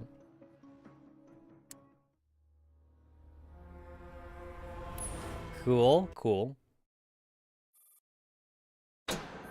Ugh. Hey, wait, haven't we seen this before? I think we've seen this before. Didn't we see this when the commander was being interrogated by 4 Naitos specifically? And then they were all like, tell us what happened. And then like we gave like stupid bullshit stories about like 416 like joining Griffin and shit. There's like different alternate endings, right? It's like 416, she either like joins back with Griffin or like she leaves Team 404 or something. And then like the Knights are like, why you lying? Why you lying? Deja vu. I've been in this place before. Awakened by a blinding glare, Moradao slowly opens her eyes. She finds herself in a small, windowless room that is completely bare, save for the chair she is sitting on. The only other exception is a monitor hanging on the wall behind her, the sole source of illumination in the dark space. Behind, its dazzling white light stands 4 black Nightos, all staring at her coldly. Where is father? You have no right to interrogate me. I'm asking you again, where is father? You disappointed father. What did you say? You disappointed fa. Who are you to speak to me? Know your place, dear little sister. Don't make me ask this again. Where is father? Just as Moradao is about to overwhelm the Black Naito with her intimidation, the glowing monitor in front of her suddenly flickers. A distorted male voice starts speaking through it. Moradao. Father? Everything went according to your plan, father. According to my plan, you say? Indeed. Operation Cocoon is progressing smoothly, and the last of those boxes are even more powerful than we expected. Everything will erupt like fireworks in the end, and this battle will end with Paradise's complete victory. Fireworks? Complete victory? Yes, everything will be resolved before the big day. Please believe me, father. But that doesn't seem like the whole story, Moradao. You did fail one of your tasks. You mean the Ogos? That is insequential matter, would not affect your plans in any way. Just leave the rest to us, father. The male voice pauses. Moradao looks at the Naito, who just spoke, and narrows her eyes in surprise. You know what I want to hear. The voice falls silent once more, having granted the Black Naito's request to speak. With her superior's permission, the Black Naito steps forward and walks up to Moradao. Now this is unusual. Moradao looks up and meets the Naito's cold gaze. You may think this failure is insequential, sister, but Lady Narcissus is gravely injured and would not be able to take part in subsequent missions. Without Lady Narcissus, there is no guarantee that the Lasso's boxes work as planned. The Lasso's boxes have been completely refined and ready to deploy even before we kickstart the operation. Besides, I put your favorite child in charge of transporting them. At the end of the day, Narcissus has nothing to do with this mission whatsoever. It doesn't matter even if she's out of action. Are you absolutely certain? How dare you speak to me like this? You think you can be so insolent just because father condoned you a little? Can I kill her, father? You may go. At the man's order, the Black Naito gives Moradao another indignant look before finally backing away. Moradao tilts her head and her eyes on the monitor. Why? Why is father so obliging to this inferior being? Hey.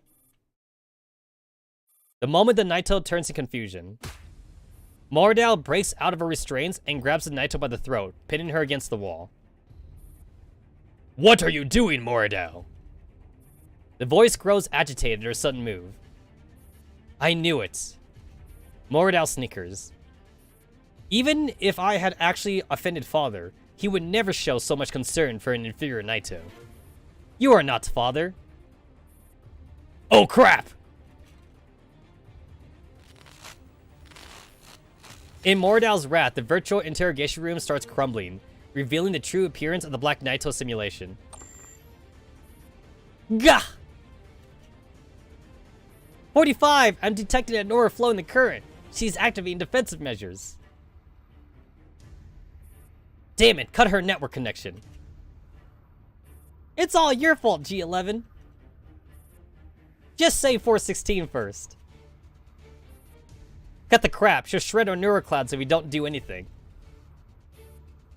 Surprise! Team 4-4 was the 4 Naitos the whole time.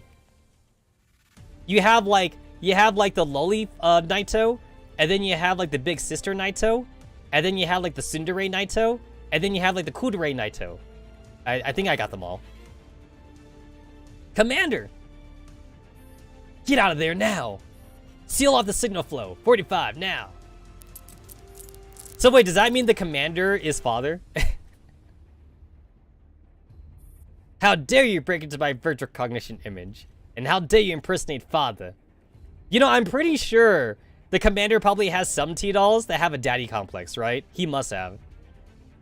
Imagine if the commander would suddenly like go like all like William on us, and like some of the more and more T-dolls start calling commander father. You Griffin scum.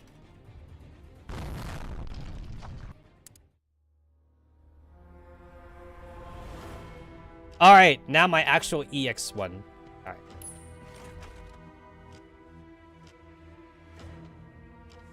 Maybe this is the lowly commander, right? The lowly commander, all of his T-dolls, they call him father, right? Okay, what do we got? What do we got? What do we got? What do we got?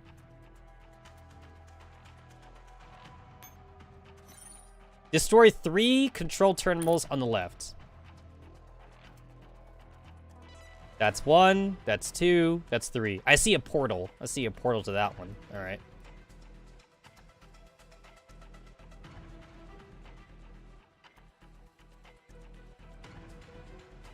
You know, I do like the Paradias, like, enemy design, though. Like, they're very sleek. I like them.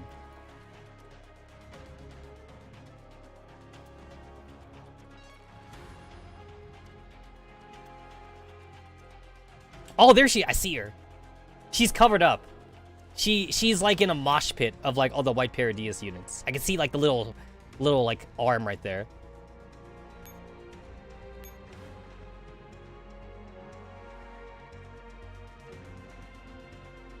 Alrighty. Go ahead and just change a couple things.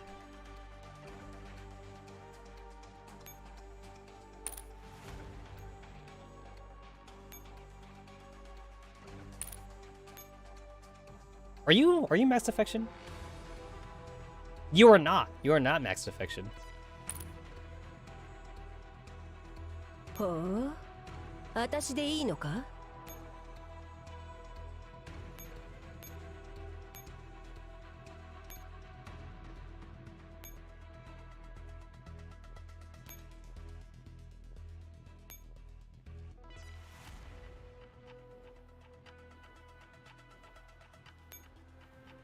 I guess I want that. And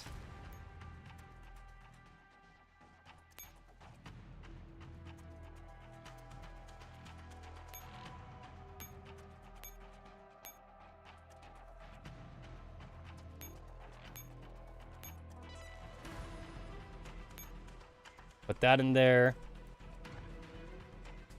Did I save this team? I did. So that way I could get it back.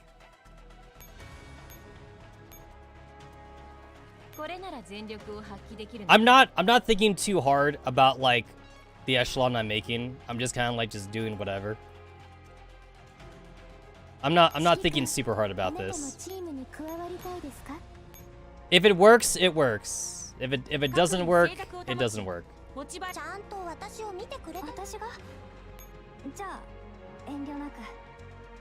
Yeah, there we go. And I guess I'll do that one.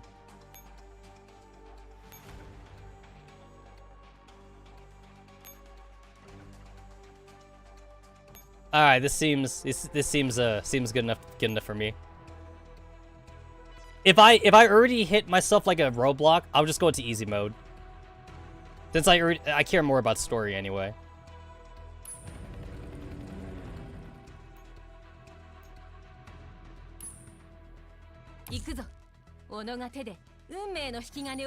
Destroy 3 control terminals. I have 8 turns left. Oh shit! I actually have a time limit. All right. I have a time limit.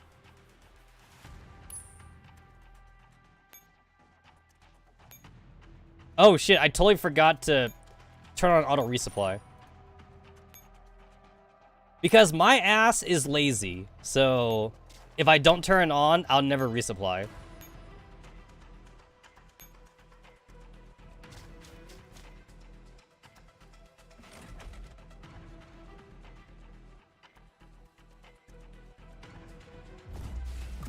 I kind of feel like there should be like some kind of like rock, paper, scissors thing when you use like SF forces or like Paradias forces.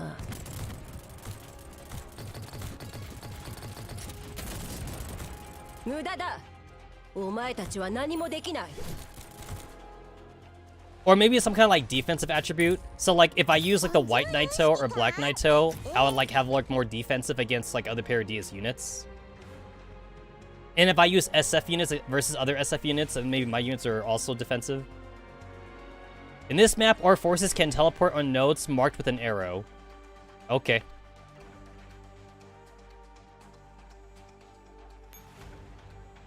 Okie dokie.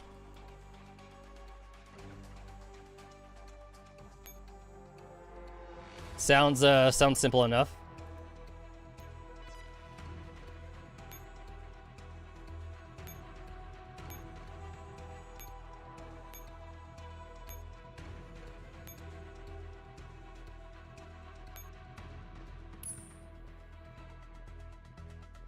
Oh yeah.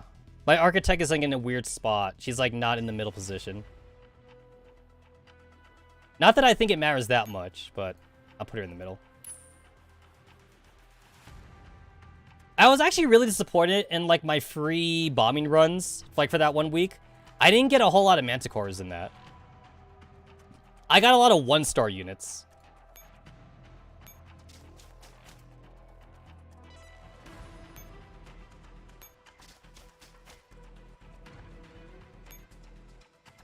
What the hell? Oh. I was hoping to get like a lot of 2-star units in the free bombing runs, so that way I could either like just dismantle them or like get Manticores out of it.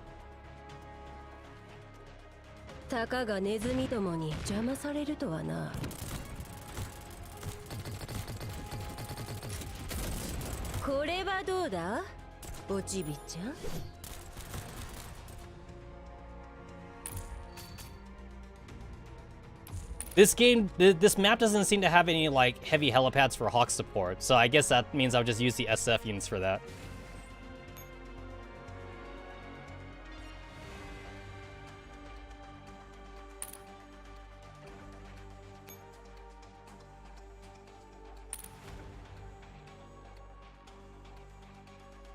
I see a dude down there. I see a teleportation thing. I guess I'll go kill that too.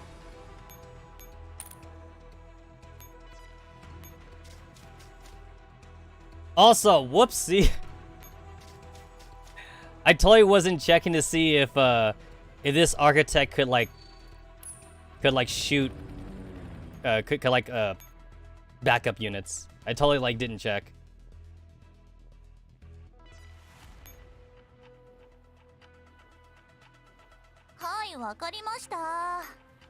Oh yeah, then I totally have Alina and Adeline in here too.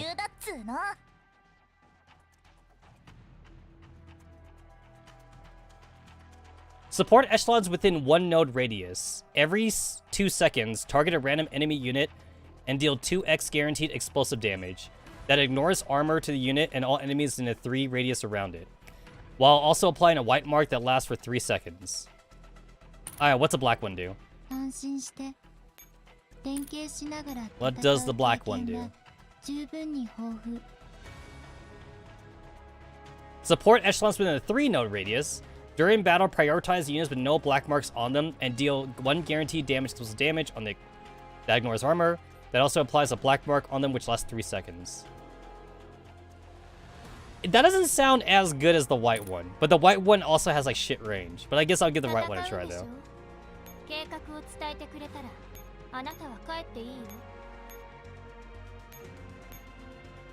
I'm still a little bit angry that, like, we can't make multiple chips. We can only make, like, one of every chip. And, like, they can't share.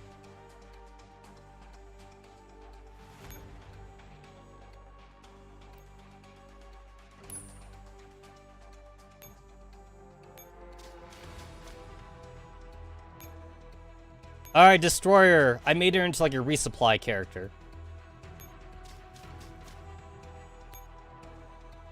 That's canon. Destroyer. This Destroyer is like my APC supply unit.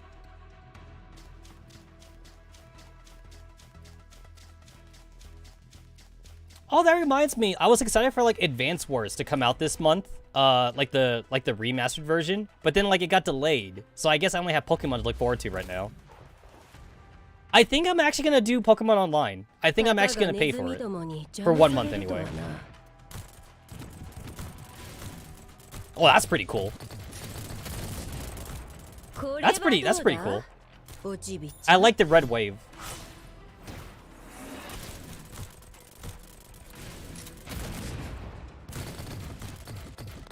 That's really cool. I like that.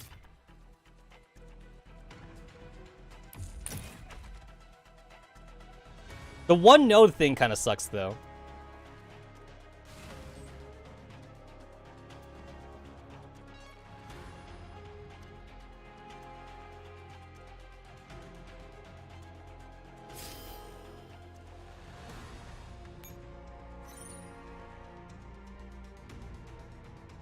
S condition, while losing no more than 1 echelon or repairing no more than 1 echelon, win within 9 rounds. Well, considering that like the stage is gonna end within like 7 more rounds, I guess it doesn't matter anyway.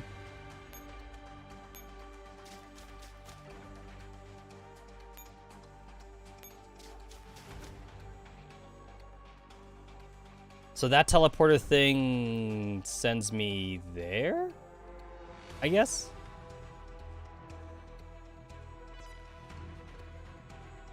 Everything else is like a death stack. Okay, you're not a death stack. You're not a death stack. You're kind of in my way.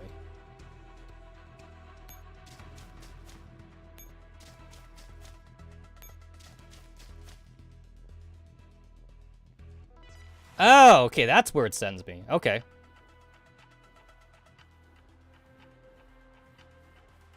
Okay, that looks like it's a one-way. I don't look like it's a one-way trip. It looks like I teleport there, I destroy the terminal, and then like I'm not coming back from there.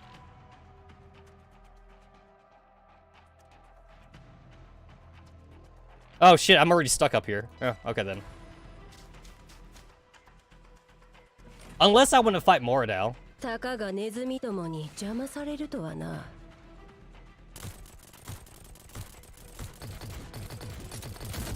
Oh, they got like weak shields. They have some shielding on them.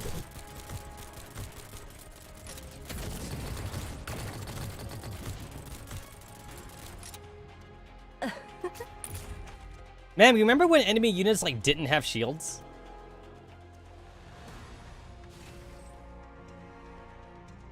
Oh wait, I went there, and then I went there, and then I went there. What the heck?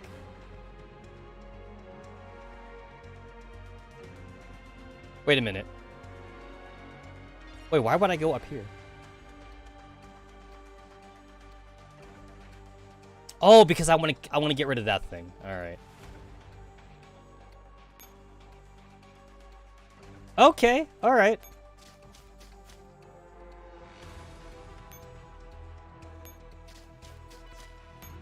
All right, Destroyer and Alchemist. We're gonna work with the buddy system right here. The buddy system.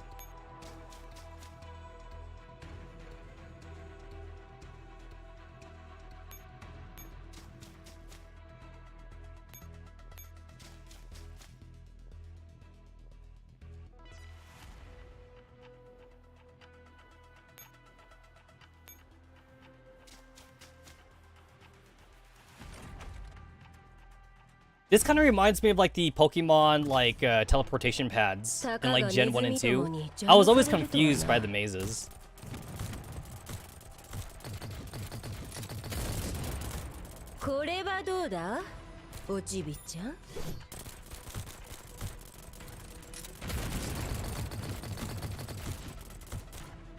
Nice.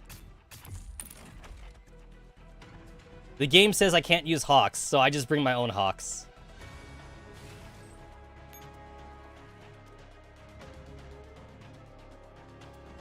Well, I guess I can't go this node because this dude's trolling around.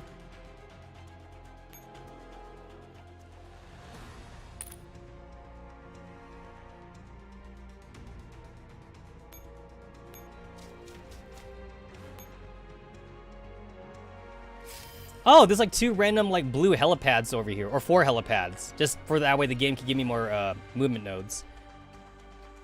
I've always thought that was kind of weird. It's like, can they not code the game to give me more movement or something? Like they have to resort to giving the player like random nodes on the side that they can't interact with. What the heck? Why am I so zoomed in? That was weird.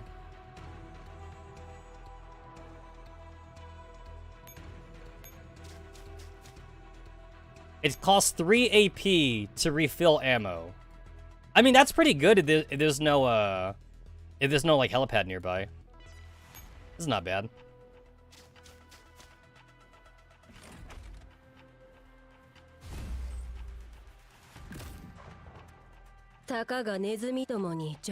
Remember when we were like still like all about the Talon base, the submarine base and shit? We were on the train. I feel like in lore, we were on that train for like a whole month or something. But like it wasn't a month, right? We were only on that train for like a couple weeks. It definitely felt like we were on that train for a while. I also used to think too that when we were on that train, we brought all of our T-dolls with us. But then like when we were at the submarine base though, I think Kalina said that like we didn't bring all of our T-dolls. We only brought like half of our T-dolls with us. The other half like stayed at base or something.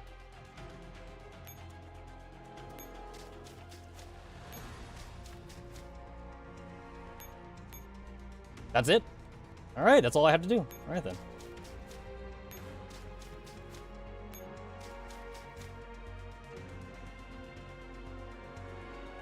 So if I go on this teleportation node, it brings me to the boss.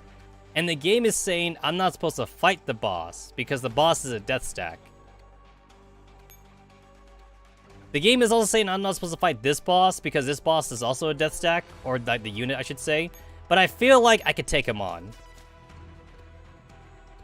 I think I can take him.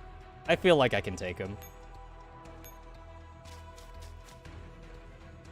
So where's he gonna move?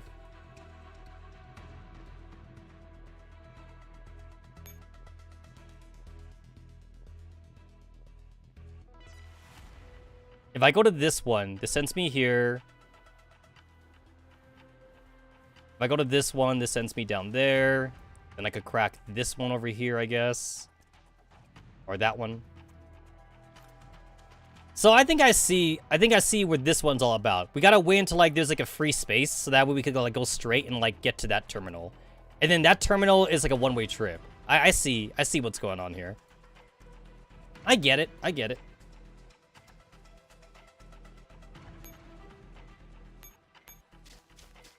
So I want to bring my other units around so that way like I have like space to move. I have like space to like get to the other ones. I get it. I get it. Okay, I'm just gonna bring you in for the movement. Oh shit! That's my max deployment. That is my max deployment. PD negative would like to know your location. I mean, that guy, right? Didn't he like just start playing he started playing like Arknights or something? All of this became Arknights after a while.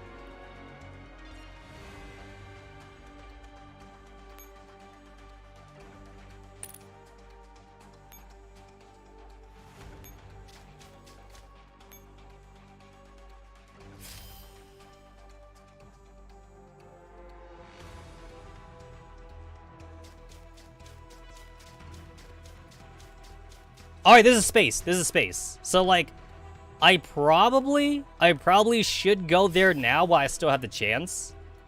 There's a space now. There's a space for me now. So I should go while I still have the chance.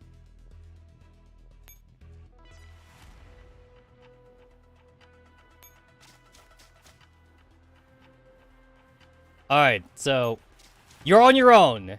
You're on your own, KCVK.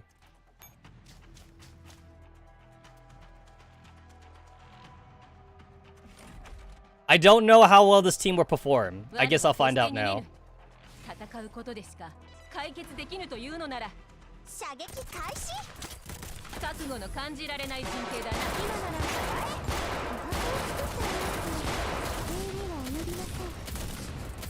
Oh, okay, we're good. Okay. 敗北からの巻き返しさすが指揮官です I probably could have avoided M1911 being damaged, but like I'm too lazy to restart the battle, and it's too late to do that now anyway. I could have avoided it though. It was avoidable. But maybe I wanted to see her get damaged. Clothing is cheap. Clothing is cheap. T-dolls are expensive.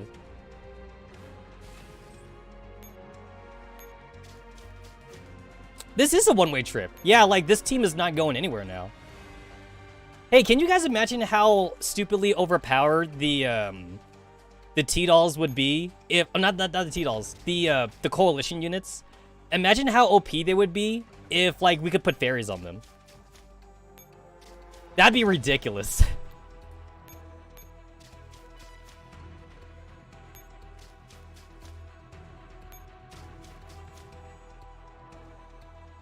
I would love to give like Taunt Fairy or like Sniper Fairy or like Airstrike Fairy to like Alchemist or some shit like that. Just for the extra just for the extra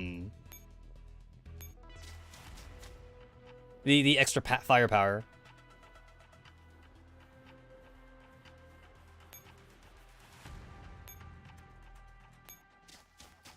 I have 5 turns left to destroy the last terminal. Oh, I got this. I got this. I don't even need to bring Destroyer with me. I could just have Alchemist solo the rest of that. Oh, now it's blocked off. Or I could just go kill him.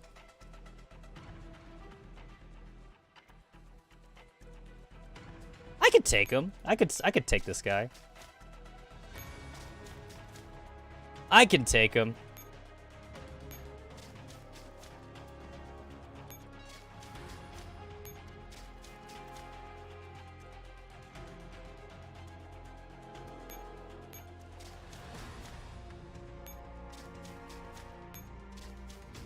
He's in my way. He's in my way. I feel like I could take him. There we go. I made it in time. All right, cool. He's gonna attack me, and I'm gonna have like 2 of these supporting. Yeah, we should be good. I still got 4 more turns left. I could waste a turn doing this.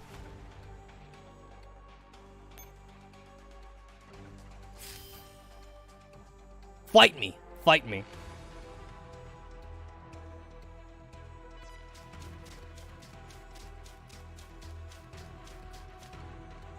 Wow, it's a good thing that, like, Mardau can't teleport. Alright, is this beatable? This is beatable. That's a... Oh! Oh, they have a lot of shields. Oh.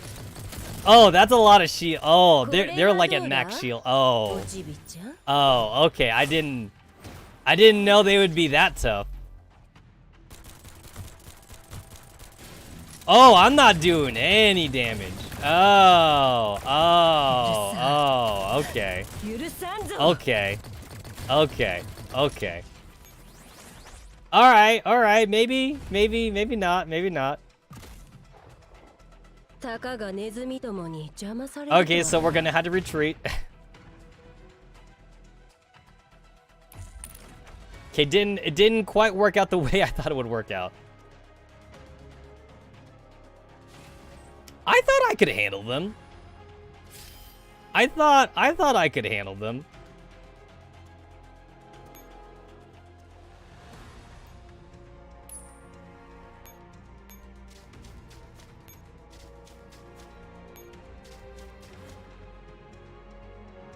Whatever. Oh shit. Wait, that doesn't work. Oh wait, what if I do this? Okay, wait. Because I need to go that way. Okay. There we go. Okay. Okay, this works. This works. Okay. Oh, you're kidding me. Oh, that doesn't work either.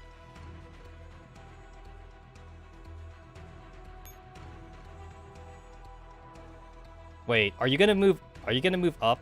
Oh, wait, that doesn't work.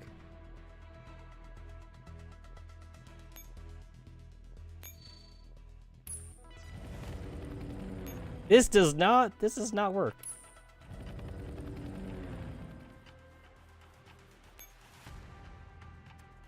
Oh shit, I might run out turn. I think I'm gonna run out turns.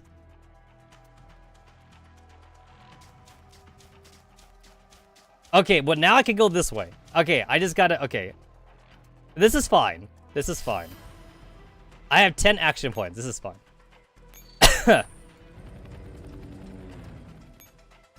Who needs S rank? You don't need S rank. This is fine. Okay.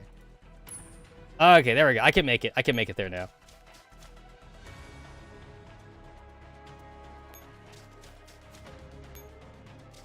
Okay, we're good.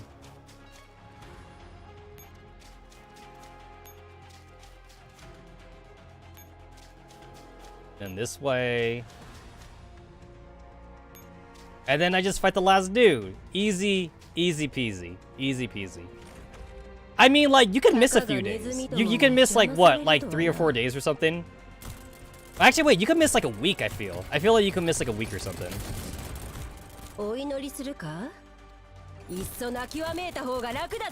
And like, you could still get the, like, the special unit. Everything else after that is gravy.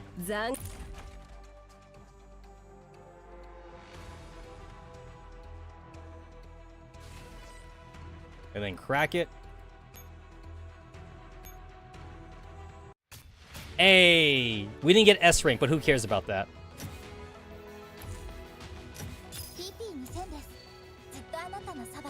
Hey, remember when... Oh, I'm getting some crates, to be fair. Hey, remember when, like, to get silver rank for stages, they want you to capture every node? That's kind of ridiculous now, huh? To try and capture every node. Basically impossible for some stages.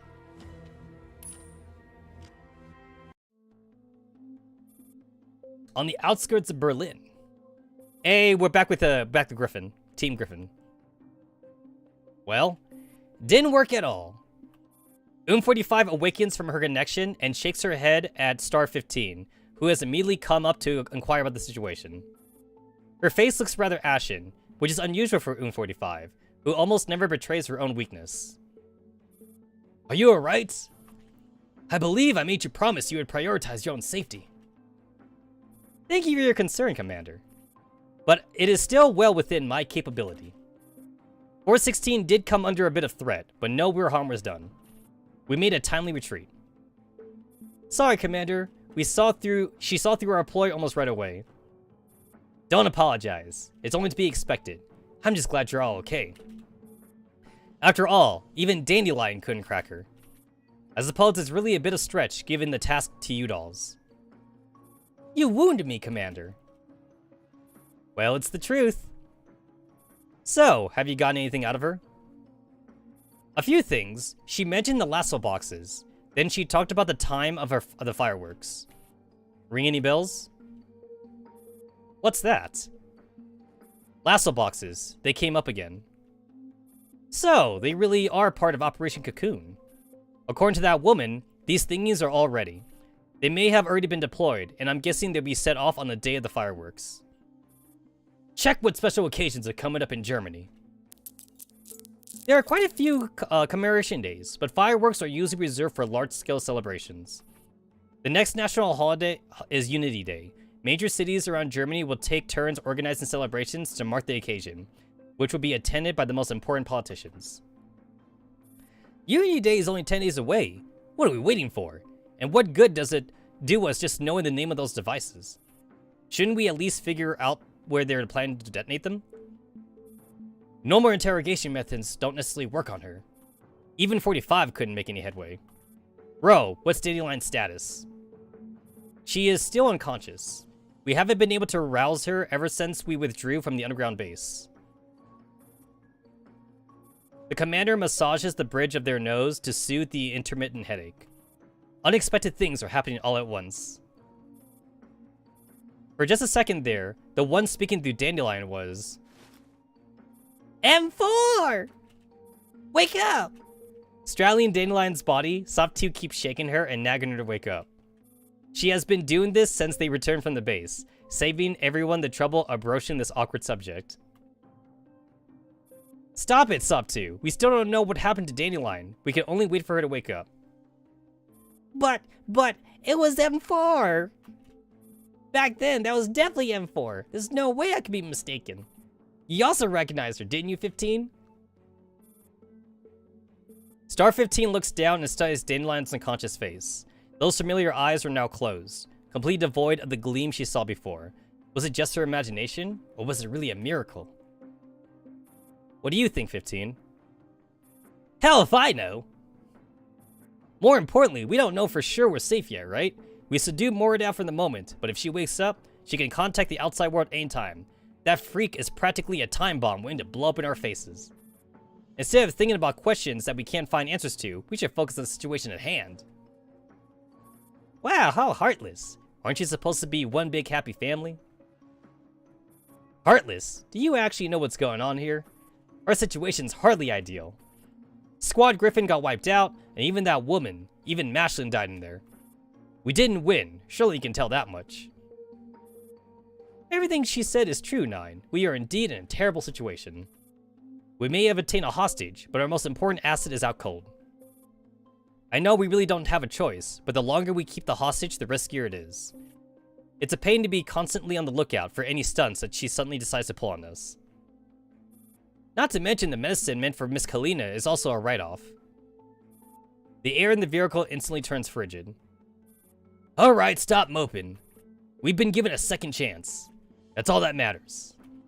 The commander wets their dry lips and cracks a smile. Squad Griffin's sacrifice was unfortunate, but we did Paradius a heavy blow. Things are looking much better than before, so pull yourselves together.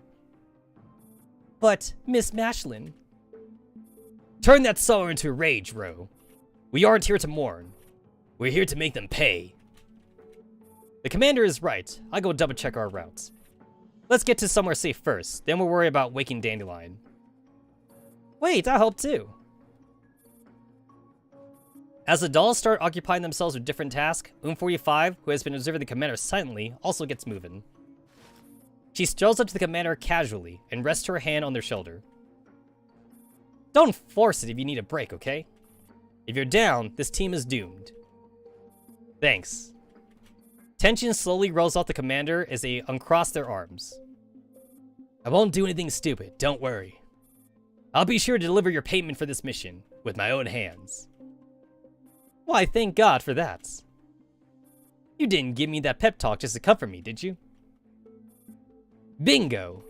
I discovered something else in Moradab's virtual cognition image. Do tell! When I entered her virtual consciousness, I saw something like what you guys came across in Mashlin's. Massive chunks of darkness. Sealed memory fragments, you mean? Indeed, but unlike Mashlin, her memories are completely intact. They're just locked. If I can get in there again, I may be able to dig up more stuff. We should wait until Dandelion wakes up. You don't trust me? I'm concerned about your safety. Don't you want to sell this matter and get rid of her as soon as possible? I'd personally love nothing more than that, but she's too valuable, so that would be a waste. Keeping her is more beneficial to us. As long as we play our cards wisely, we can do even more damage to Paradius. That's what makes her valuable, and for this reason, I'm willing to bear the risk that comes with keeping her. I hear that, when consumed by extreme rage, humans either become hysterical or eerily calm. I can see that you're the latter type. Sadly, we seem to be guarding a treasure hoard that refuses to share its wealth. I can't let you take the risk. We must wait for Dandelion to regain consciousness. Pity we can't get in touch with that bigwig again. Otherwise, we can at least expect some help from him. Don't you worry about that. The Earl will realize Perosa has disconnected as soon as he tries to contact us. Once he decides to move, it won't be hard for him to find us. But for now, we're on our own. We have to find out everything Mordau knows before UND Day. ... The sun is still a long way away from me. To avoid meeting Icarus' tragic end, I might require sturdier wings. All I care about is the results. Name your price. Always a pleasure doing business with you. I'll be in touch. The call ends. After stowing Mordau's photo lightly into his drawer, the Auror breaks open another parchment folder and lays out the contents of his desk. Opportunities mean nothing if they do not produce results. He detests people who let him down. Eldest son from the 7th generation of the Obstradine family, the actual leader of 90 Wish, and at the same time, Lunatia's father. I look forward to meeting you. The Earl gazes at the blinking light on the phone. It is a voicemail left by General Heinrich Schwarzenegger, inviting him to attend the performance at the Berlin State Opera tonight. He eyes the invitation card lying on his desk and picks it up delicately. Enclosed in the same envelope is a list of attendees.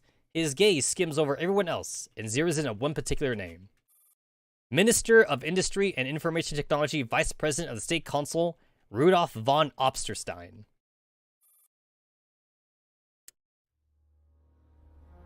Getting serious. The Ministry of State Security, Berlin, Germany. As a high-ranking member of Stateside, Jay never expected to find himself sitting in an interrogation chair one day. Now then, you know what it means to violate a stateside lockdown, don't you? This is Romy Riefenstahl. She is a new director of Stateside. In other words, she is Jay's immediate superior. I am not a traitor to the state. I'll be the judge of that, Agent Kevin. My job in Berlin is to cooperate fully with Angelia's investigation in all ways. Also, Agent Light, who perished there, was my junior, so I want to investigate the matter myself. You were not authorized to do so. I'm an agent. An agent's job is to pursue the truth and protect the nation. I acted because I judged that there might be a threat to national safety. So, you think your judgment takes precedence and everyone else is an idiot? Who the hell do you think you are? You submitted many requests to mount an investigation before this. However, I believe I made myself clear when I told you that there is no value in investigating the matter any further. 7 agents died there, and you say there is no value in looking into it? Even if you are the director, you were only recently appointed. There was no basis for making that call. Who are you trying to convince? Nobody would. Enough. Romy interrupts Jay's attempt to justify himself and produces the medicine bottle Jay recovered from the evidence case. What is this? Can't you tell? What is this? I found it there, on the scene. The bottle is labeled with Galatia's Corporation's logo, but there's no existing product with this packaging on the market. This leads me to conclude that it's a trial product, which has yet to be distributed to the public. Only insiders would have access to it. Which means... this proves Galatia's personnel were present at the scene. You idiots. Say what? It proves nothing. Romy puts the bottle aside disinterestedly. It's just a bottle of medicine. There are countless reasons why I could have ended up there. You simply chose the one that suits your narrative, the best, but at least likely to be true.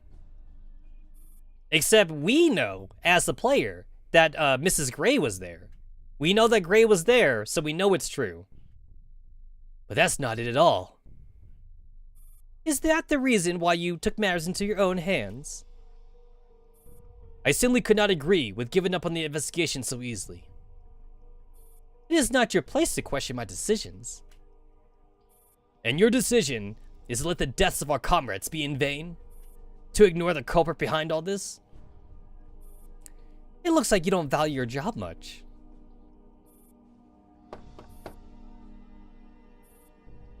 Pardon the intrusion, Director. It's me, Kane Schwaben. Enter.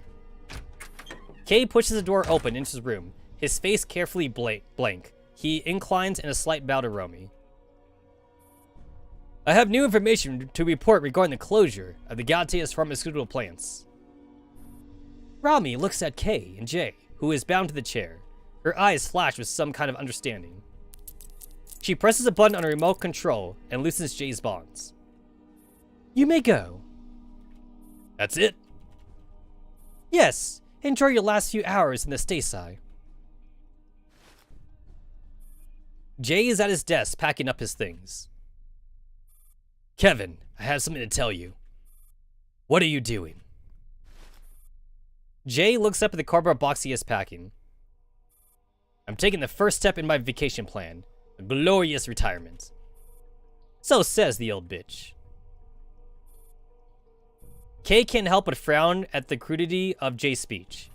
That's when Jay notices an unfamiliar girl standing behind Kay. Don't be so immature. What, you thinking I'm kidding? Jay puts the things down he's holding and focuses attention on Kay. You encounter a setback, so you just abandon your duty? That's pretty childish to me. You want to avenge Light, yet you're quitting your job. Do you have multiple personality disorder or something? Oh, give me a break. You think I want this? You calling me immature for dropping the investigation? I did try to pursue it, but that woman reamed me out. Oh, I almost forgot. She skipped Riemann and fired me on the spot. Kay takes a deep breath and draws close to Jay. Take a good look around you. You see all these empty desks? This isn't targeted at you alone. Think about who left and why they left. Use your brain for God's sakes. Who cares? The only thing in my brain right now is the mansion. Don't be rash. The only way you can stay on the case is by staying in the Stasai.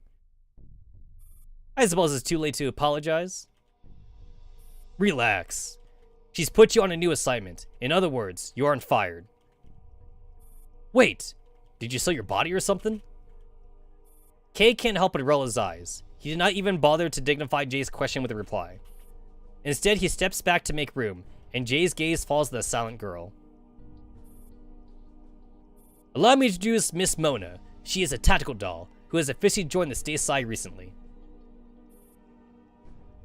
So, if we oath her, doesn't that make her a Griffin doll then?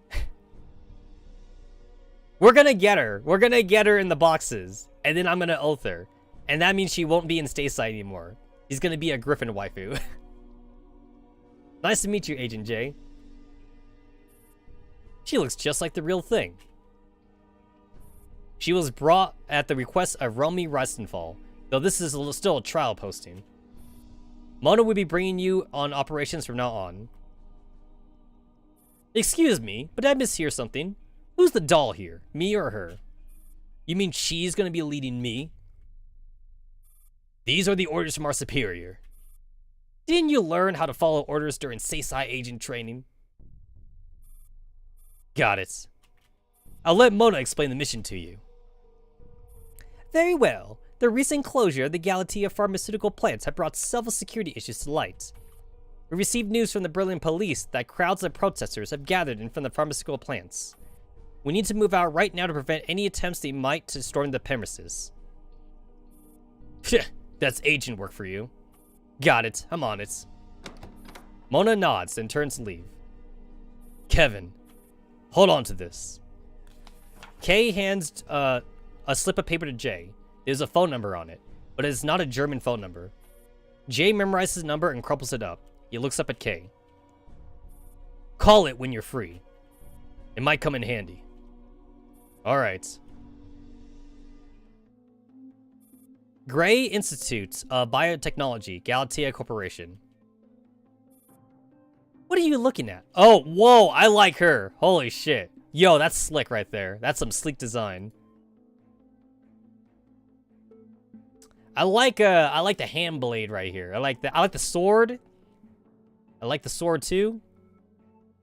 I like this. I like the armaments here. I'm not sure there's a reason for like the bandages though wrapped around here.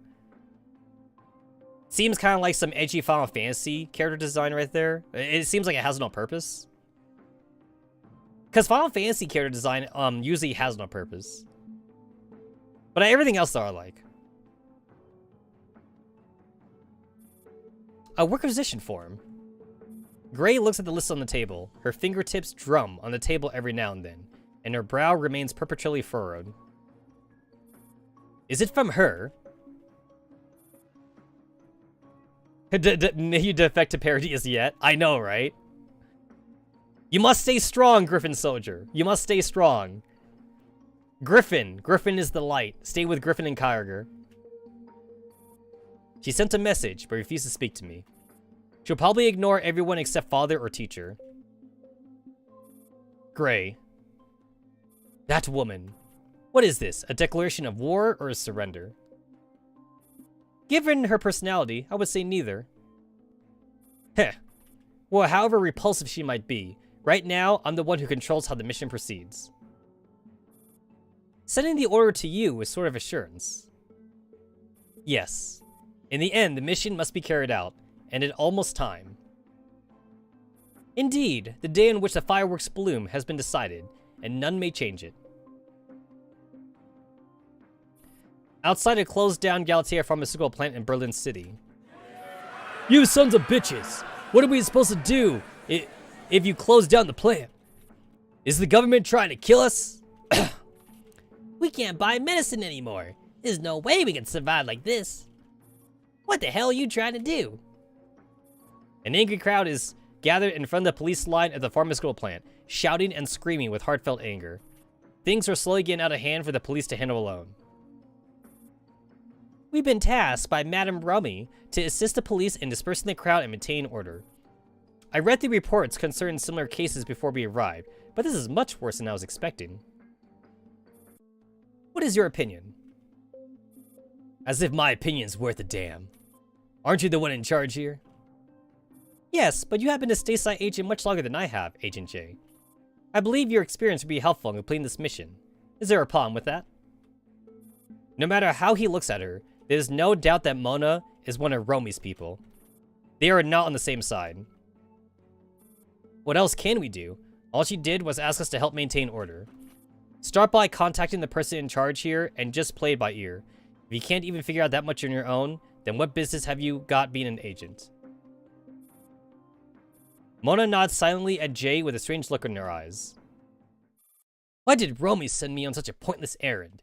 Is this her way of telling me to stay out of trouble? She even sent a doll to keep an eye on me. God damn it. I don't have time to waste in a place like this. Somewhere deep inside his eyes, where Mona's gaze can't penetrate, a fire blazes up. Ooh! Free prototype fairy. I'm really close to getting my second 5-star parachute fairy.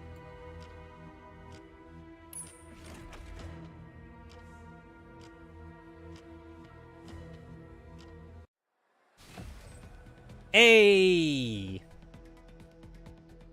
SP9 or Mona? What are we doing? What are we doing? Find and approach Nelly? Nelly or Nell? I'm gonna say it's Nell. I'm gonna say it's Nell. Citizens arrive at the medicine factory. The mission is counted as a failure if you fight enemies on the marked point or if it's captured. Agent J or SP9 retreat. Got it. Well, I haven't looked at this in a long time.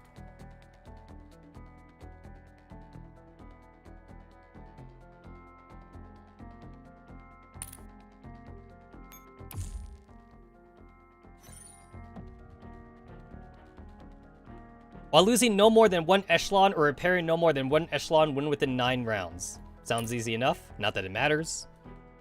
Actually, it kind of soft matters because like there is like achievements for getting like S rank in missions, but like the achievement doesn't really matter too much though. But it is a mission. It is an achievement. Where the hell am I going? So I can't get those. Wait, what the fuck? So, I don't know where she is. I see an arrow up there. I see an arrow down there. I see an arrow down there. I see an exclamation point down there, so I kind of want to go there then. Seems important to me. We must defend our existing fronts, or the plan will fail. Yes, sir. What? What if I don't listen to you?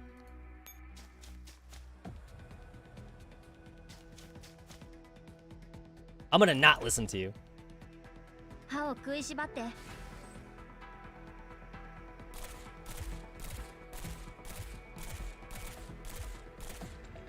They throwing rocks at me.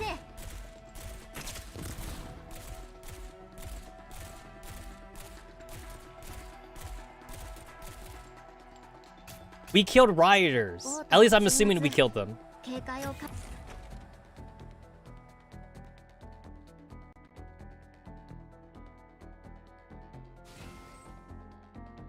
We have information on Nellie's location. Click on to close this tutorial. Got it.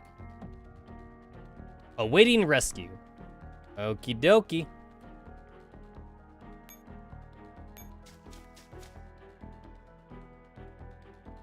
So I can't go this way because there's a dude right there and I don't have enough movement points for that. I don't have enough movement points.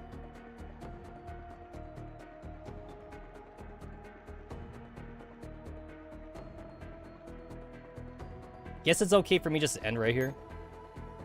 What if I don't listen to you? Moments for disaster. I am a free spirit, yo. I'm a free spirit.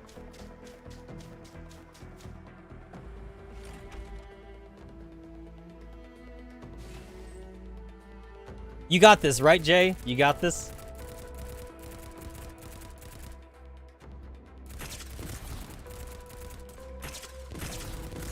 So I see that, like, he's not as durable as a T-Doll is. He's not quite as durable. He's only human. He is only human. He can't take a punch.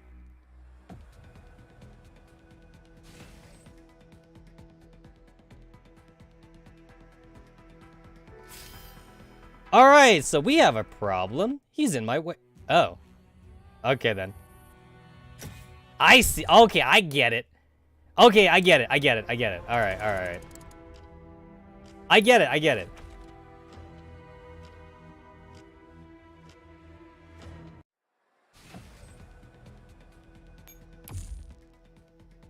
Okay, now I understand. Now I understand the mission objective. Okay.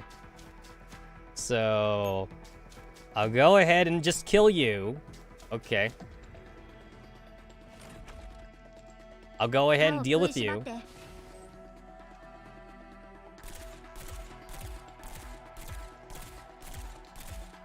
I have dummy. Oh, you're just stronger. Oh, you're stronger. Okay. I actually took some damage there.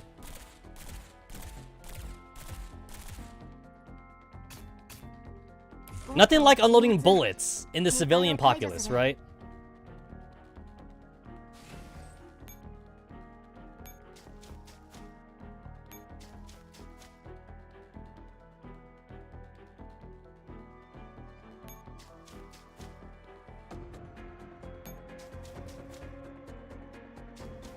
Alright, so I'm just going to expose Nelly.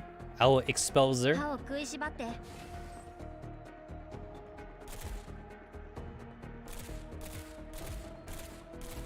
Ow, the rocks. The rocks, they hurt.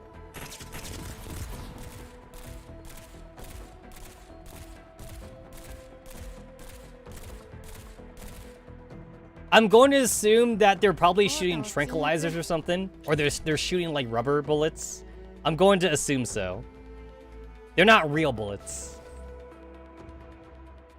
Maybe.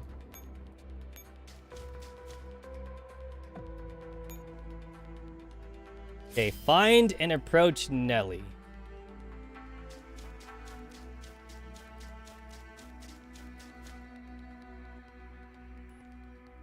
Alright, so the dude is in my way. He's in my way. So, like, that's a problem. I gotta fix that.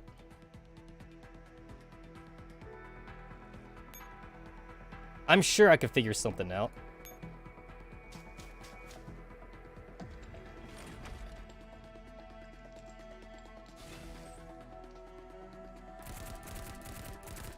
You got this, Jay. You got this. The rocks, they hurt. I guess it's a good thing that human characters don't have dummies, I guess. Because Angie don't have dummies either. It'd be weird to have a clone of yourself. Like a robot clone of yourself.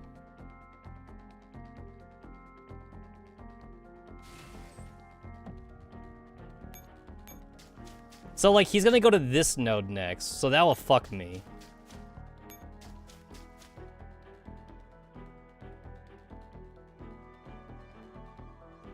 So he'll go here, and then I'll be able to move afterwards. Okay.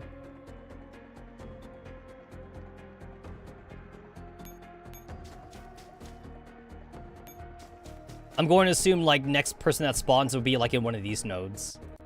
I will assume so. Because the first one was there, and the next one was in that one, so... Process of elimination. Process of elimination.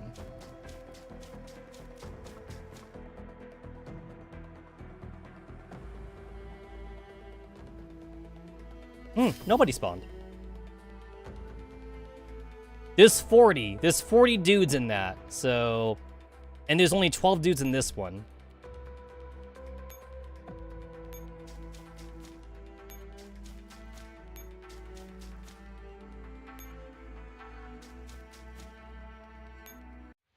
Yay, I win. I got my S rank. This was the last 2-star I think we got. I think it was USB Compact. It was this one and Bren, the fucking pink-haired girl. Those are the last 2 stars we got.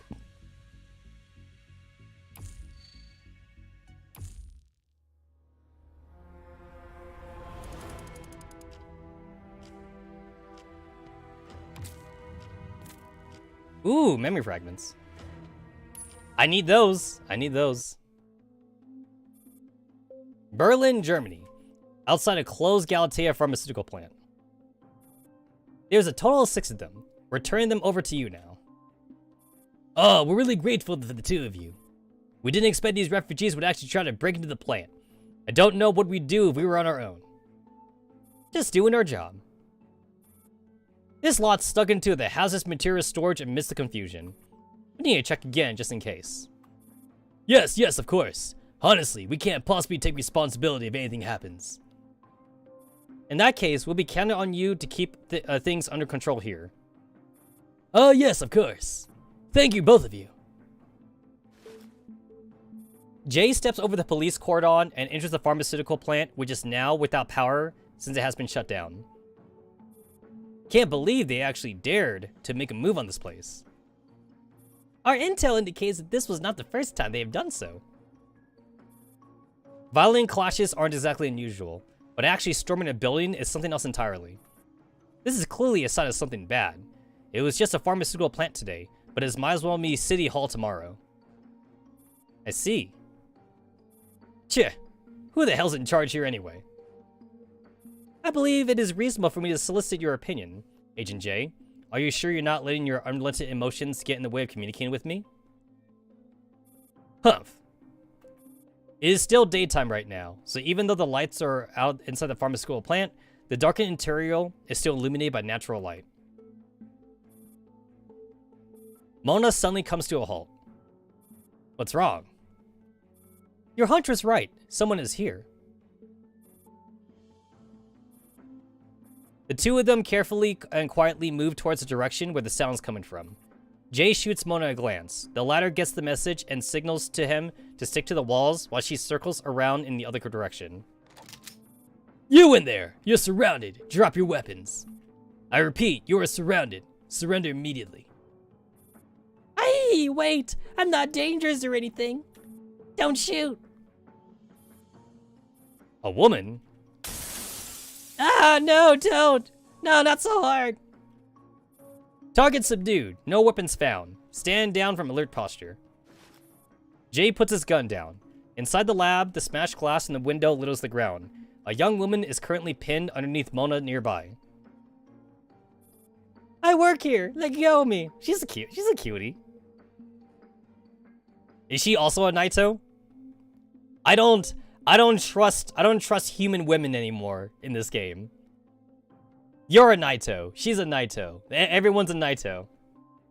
I only trust Kalina. Kalina's the only human waifu I trust in this game.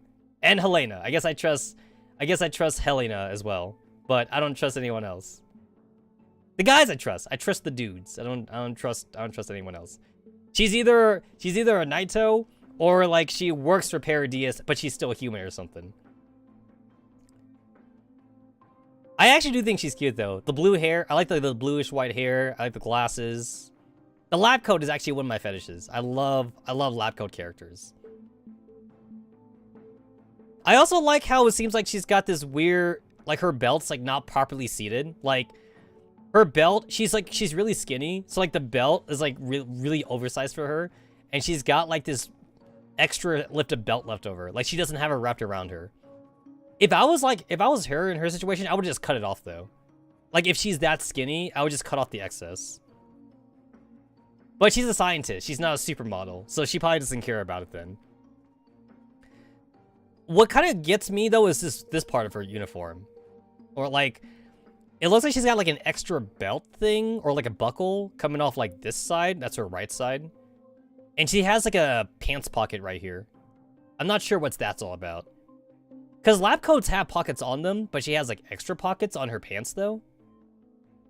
I'm also not sure why she also has like a top belt up here on her chest. Not sure what that's all about. Other than that though, I do like the design. You work here. Mona releases her grip but remains on guard. She's not armed, and she's not trained either. The unfamiliar woman sits up from the ground, still rubbing her wrist. She looks very put upon, and definitely nothing like a terrorist. Jay glances at her employee past. Cornelia Schaefer? Just call me Nelly. Or I should say Nell. Alright then, Frau Nell. Would you mind telling us exactly what you're doing here? This is the lab where I work. It's my workplace. As you can see, the government has shut this place down. Didn't you see the cordon tape at the doorway? What you've done is legal entry, and I have the right to take you into custody. Let's take her with us. Mona nods, and a look of panic creeps over Nell's face. Wait, I just came to pick up some personal items. What kind of items would that be? Nell tenses up visibly as she opens up a container that has fallen on the ground. Inside are a stack of notes and several medicine bottles of varying sizes. This is the fruit of my labor. I just simply want to continue working on it. Mona reaches inside and rummages around. It contains lab data and samples. As Jay watches Mona poke through the medicine bottles, his pupil suddenly contracts. What is this? I just told you the result of my work. And your job is? I'm a pharmaceutical researcher. Jay bites back his surprise and feigns nonchalance as he picks up a bottle, pointing to the smaller logo and label. Whose logo is this? The Great Institute of Biotechnology. We're a subsidiary lab of theirs. The Great Institute of Biotechnology? What's wrong? It's nothing.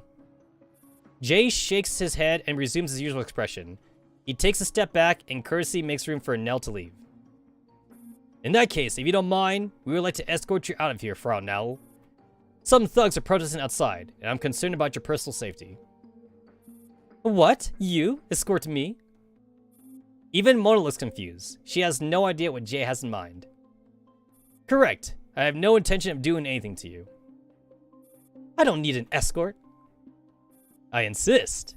If you persist in refusing, then I have no choice but to report this matter. Nell gives Jay one long look but does not protest any further. She brushes past him and walks down the passage. What are you up to? Don't you think Galatea is acting very suspiciously here? They sent a worker to retrieve something from a lockdown facility. Besides, we finished our work here. There's no harm in doing a little extra snooping around. Or are you going to tattle on me? Not at all. Then shut up. You're so mean! You're so mean, Jay! Why you mean? Why you so mean? This unassuming path is occupied by 3 very eye-catching individuals. The unarmed Nell seems shorter than usual, sandwiched as she is between Jay and Mona. How long do you plan on following me? Until we're sure that you're safe. I'm very safe right now. I'll be the judge of that. This is like the weird slice of life music in Dane Sims right here, which is something I usually expect to hear in the Digiminds stories, but not in this. So, you're an intern in Gray's lab? I'm a research assistant, a full-fledged employee. Being able to develop iDone with Mrs. Gray is something that many people can only dream of doing. So, those bottles all contain prototypes for iDone? Yeah, if only the government were more efficient, it would have been on the market and doing good for the human race by now. Oh? My, you're confident, my dear Frau Nelu. Of course, our experiments were very successful.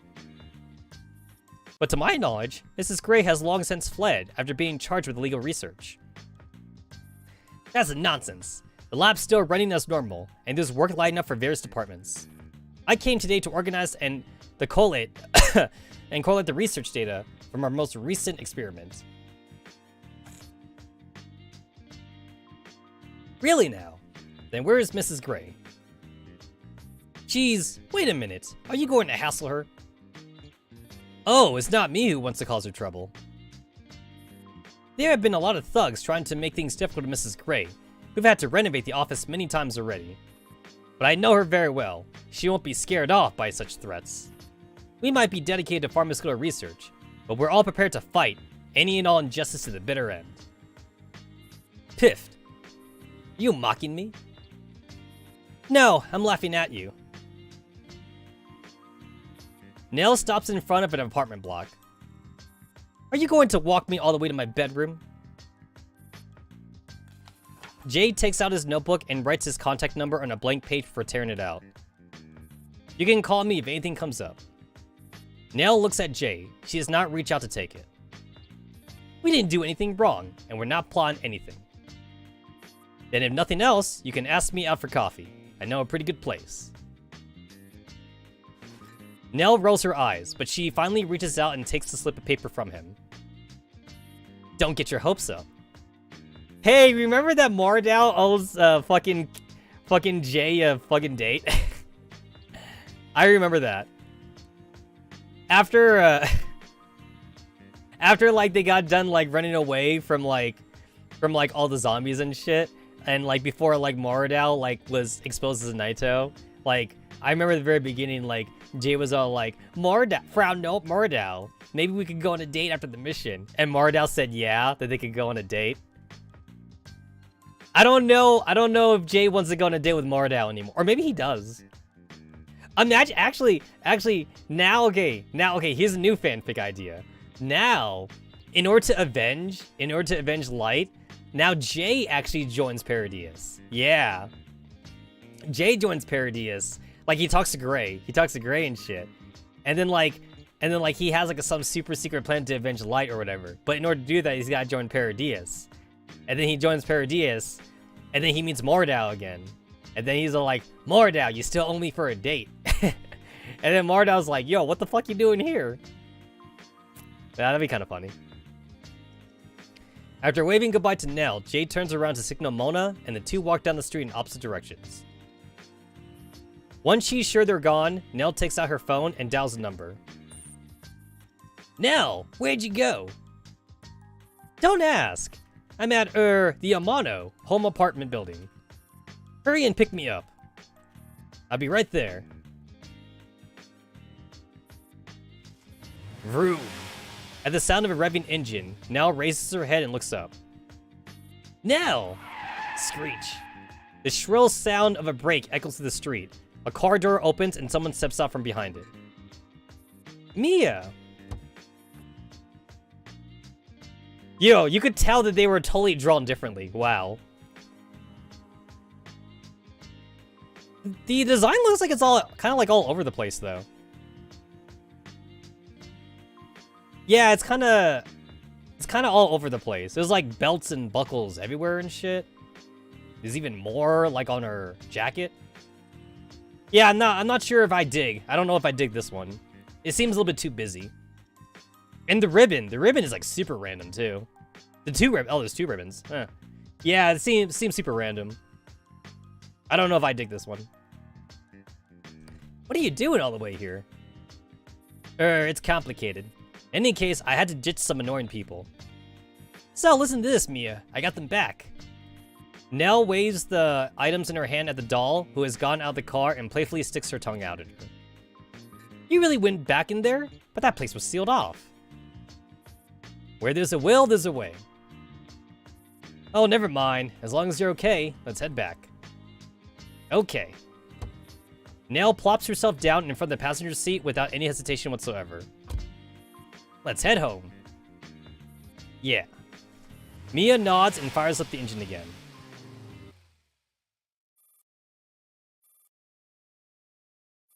Not gonna stop her? You're in charge. What would I know about that? Don't forget, you're the one who wanted to follow her. I never permitted this course of action in the first place. You didn't allow it, but you came along anyway. Why you? Mona takes a deep breath. Jay is this close to wearing away all her patience. Never mind, let's head back then. As the 2 of them walk off side by side, Jay suddenly comes to a halt. What's the matter? You go back first. There's another place I have to go. Are you going to run off on your own again? It's a personal matter, I assure you. It had better be. Still suspicious, Mona turns and leaves by herself. After ensuring she's long gone, Jay reaches into his pocket and fishes out a paper slip that Kay gave him.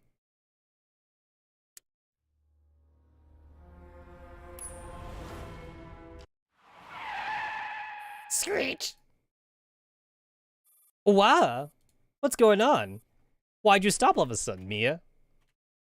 Sorry, but the road ahead is blocked. Blocked? Now looked ahead. Several refugees are standing in the middle of the narrow road and blocking their way. They're standing around a man who's lying on the ground and groaning, at a loss for what to do. Is it a car accident? No. After taking a look at him, Nell's face falls. She gets out of the front passenger seat and walks over to the refugees. Now, wait for me. Hey. Sorry, we didn't mean to block the road. No, I'm not here to yell at you. This man. Nell enters the circle of people and crouches down to study the man who seems to be drifting in and out of consciousness. The refugees all look worried, but none of them dare to approach him, and as expected, this is the reason why. Elid. His body is starting to solidificate. We don't know what to do. If we get infected, we're dead, but we can't just leave him here. Just then, a refugee sees Noel's outfit and comes to realization. Hey, miss, are you a doctor? Me? No, I'm not, but I can't help examine him. Mia steps warily between Nell and the agitated refugees, preventing them from doing anything too rash. Nell smiles apologies to the others, then begins a careful examination of the patient lying on the ground. She puts on a set of disposable surgical gloves from her pocket and uses a pair of scissors to cut open the man's sleeves. His epidermal layers have started to undergo solidification, but it's not as bad as they say. While I can't for sure say without exploration surgery, I believe it hasn't reached his muscle group yet. With adequate treatment, he might have a chance to make a recovery. Miss, how is it? Can my big bro be saved? Oh, it's his brother. Things aren't as bad as they look. If he could undergo surgery or receive appropriate medical treatment, I think he might have a chance to make a full recovery. The boy's face lights up with joy, but as Nell goes on, his expression immediately darkens again. If they could afford treatment, they wouldn't have ended up here. Nell. Mia looks worriedly at the refugees, whose faces have turned grim. Miss, are you really not a doctor? Nell has already denied that once, but the boy asks again, still harboring hope. I'm sorry. Arshmod! One of the other refugees, an older man, kicks a nearby wall in anger. It's all because of the sons of bitches up top. Old Pete would never have gotten this sick if I done and got on sale sooner. I heard that there was a saint at Ballsdorf who could cure the sick, so we came all the way to find her. But the village was gone, to say nothing of the saint. Was it all a lie? No! Mashlin is dead! Because of Mordau. The saint is gone. I actually legit thought there was going to be a cutscene of, like, Mashlin, like, curing Kalina of Elid. I mean, shit, I guess that cutscene's not happening anymore. I was really hoping that Mashlin would make it back to the base. I saw her. She really could cure the sick. But she was kidnapped by someone a while back, and then the village was destroyed. Nobody knows where she's gone. It must have been the government. Nell. Nell bites her lips and unconsciously reaches into her pocket. Her fingers close around one of the bottles that she brought out of the lab. Idun hasn't passed the phase 3 trials yet. Using an unproven drug on ordinary citizens would be unforgivable. Water! The refugees surrounding him immediately huddles close. Water! Who's got water? I do, here. Bro. After backing off to the periphery of the group, Nell observes the desperation and concern in the refugees' faces with conflicted feelings. She knows very well that this man won't last more than a few days if he does not receive the right medication or if he is not admitted to the hospital. His current stage of Elid is the last one, which is still treatable, and it is also the stage at which one's condition can most easily deteriorate. Let's go, Nell. Mia is about to circle around the refugees. Tch! Nell grits her teeth, then pushes aside the refugees in front of her. Nell? Miss, what are you doing? I'm a Galatea researcher. I have medicine. Several refugees are moving to block her advance, but those words stop them in her tracks. She hesitantly produces a syringe of iodine experimental serum from her bag. Nell, wait! Mia tries to stop her. Are you crazy? If Miss Gray finds out, you won't just be fired, you know. Nell primes the syringe, pauses briefly, then begins cleaning the injection site. Mrs. Gray once said, "We are here to save lives." And with that, she plunges the needle into the man's arm. Nell! I have faith in Idun. I believe it can effectively curb Elid. That's why I joined Mrs. Gray's research team. Therefore, Nell depresses the plunger and injects the entire dosage into the man. Then she stands up and hurriedly backs away from the refugees crowding her. Ugh. The man groans, but his consciousness slowly is returning. Big bro! Nell shivers as she watches refugees. She looks down at the empty bottle in her hand. I couldn't just stand back and watch. This will come back to bite you in the ass. You don't say. Ugh, my head hurts. Nell rubs her forehead, as the enormity of what she had done gradually dawns on her. Whether I regret it or not would be a thing for the future. Let's go back. Yeah. At the sight of the now conscious man, Nell breathes a quiet sigh of relief. At the very least, this has got to count for something. Alright. We gotta figure out if that's a Deus Ex Machina. It's like, maybe the dude is like comes back in like a future cutscene, and he's all like, I was helped by Galatea or some shit. I don't know. Deus Ex Machina or not. Alright, the server just reset. The server just reset. New day, new day.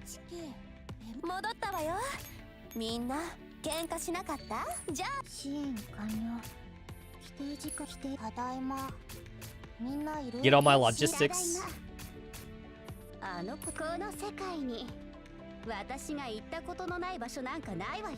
It is AT4. AT4. I mean, like, I already have all the Hawks at 5 stars anyway. 30 minutes! 30 minutes! Ain't no one got time for that. Actually, maybe I do have time for that. Wonder how she'll react when she finds out Mrs. Gray is actually like Paradies. Yo, everybody part of Paradies at this point.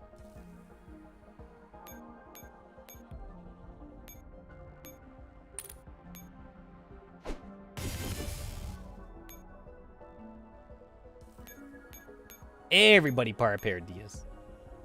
Oh, everybody can get upgraded now since I did the thing. I always do this first. I just like throw away some T-dolls at like the enhancement just to get the daily out of the way. Because I can easily like forget about that shit sometimes. The daily is to enhance 4 times. The daily never said like it has to actually mean anything.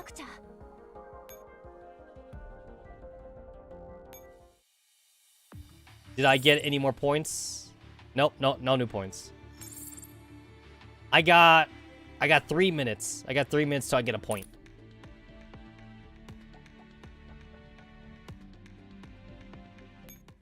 My research, because I did all those Digimind crap, so some skill training, get that out of the way.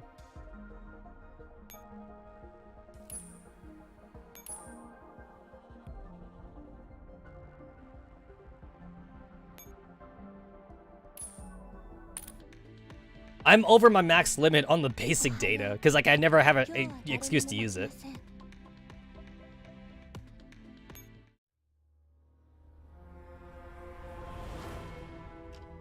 The music is so tense. It's so serious.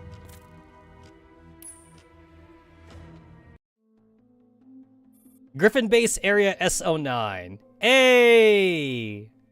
We're talking about Griffin bases again.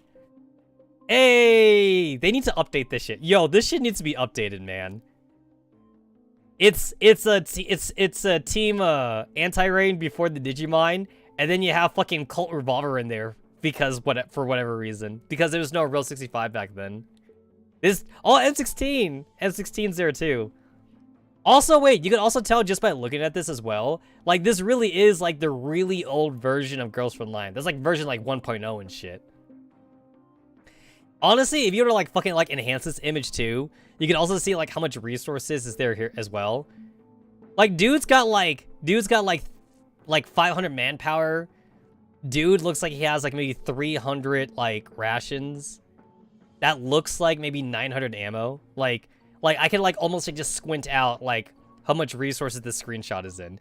That's literally just a screenshot. Hey, Persica. They'll never change it.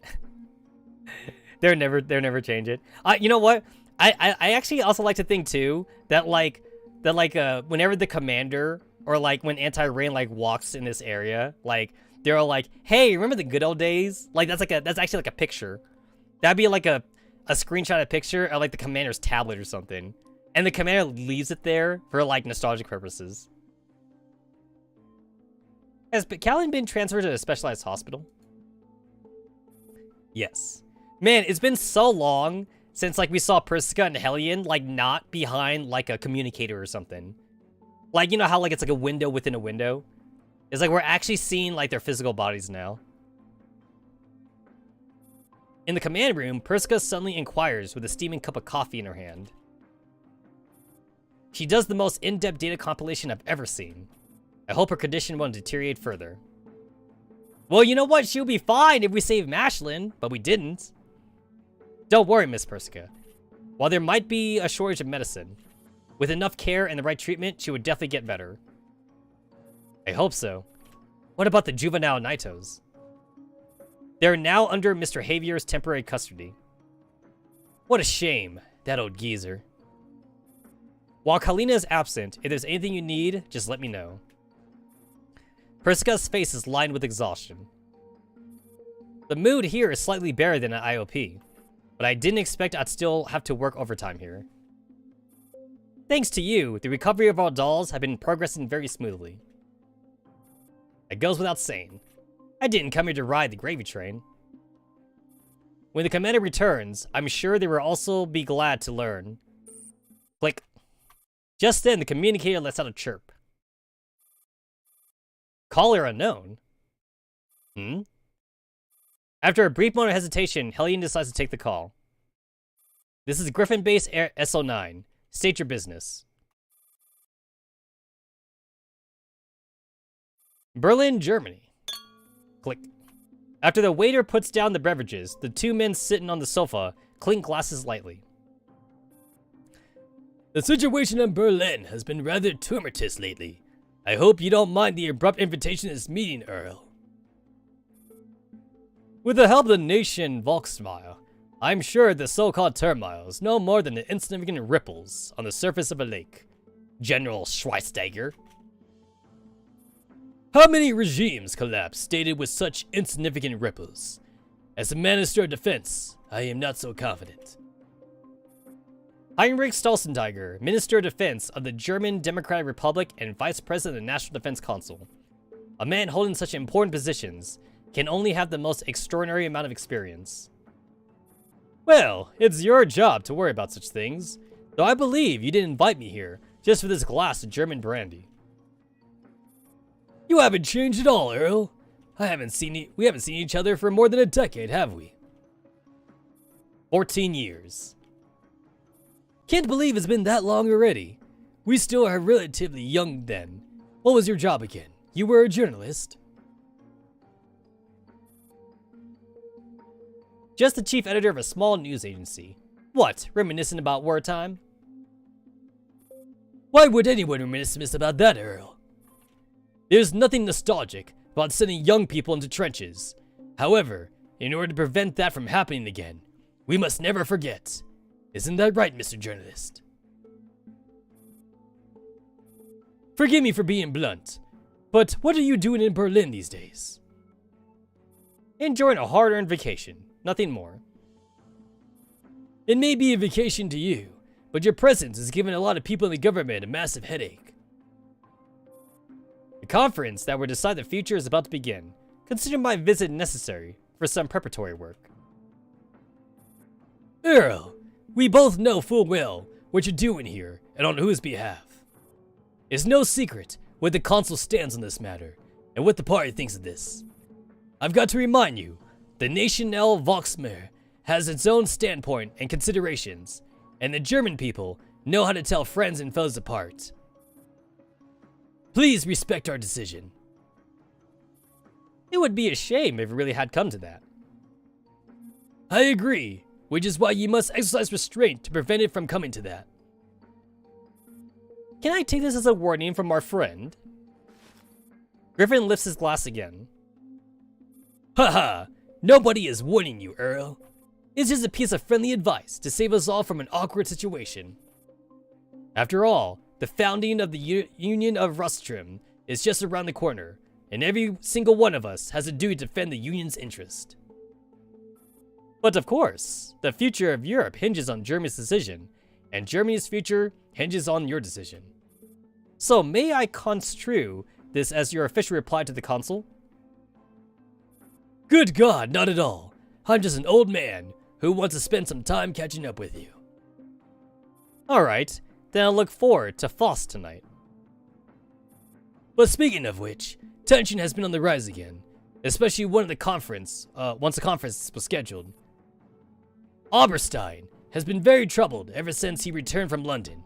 Please tell me the truth, Earl. What really happened in London? The future. The future? That's right, General. It has always been the future that the Council sets its eyes on. The future is such a vague term. At this point, Germany can only afford to focus on the present. Have you ever considered the fact that it is precisely because the future is obscured that we find every single passing day so riddled with hardships? There will always be some people who can't see the situation for what it is, but time will always be on our side. That's true, time is on our side, until this run-down building gets knocked down. Schweinsteiger takes out an exquisite-looking invitation card and places it on the table. We are now at the crossroads of fate. One wrong choice, and we will go down in history as villains. We must do our duty to our countries. Is a stable Europe part of the future you mentioned? Of course.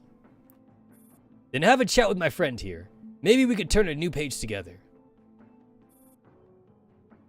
Griffin looks down at the address written on the invitation. He knows exactly who would be waiting for him there.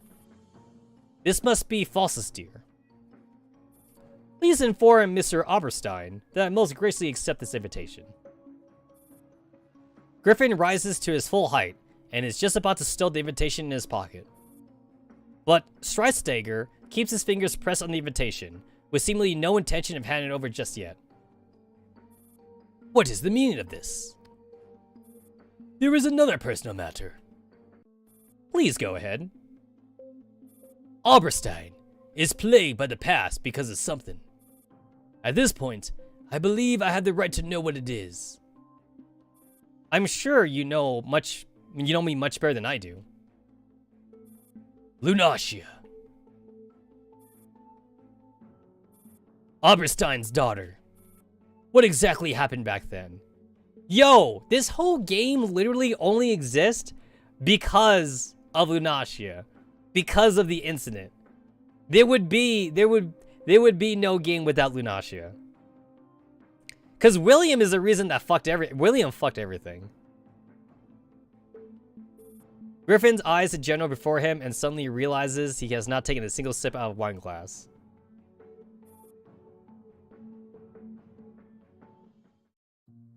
On the outskirts of Berlin, Germany. Oh, we're back at the commander.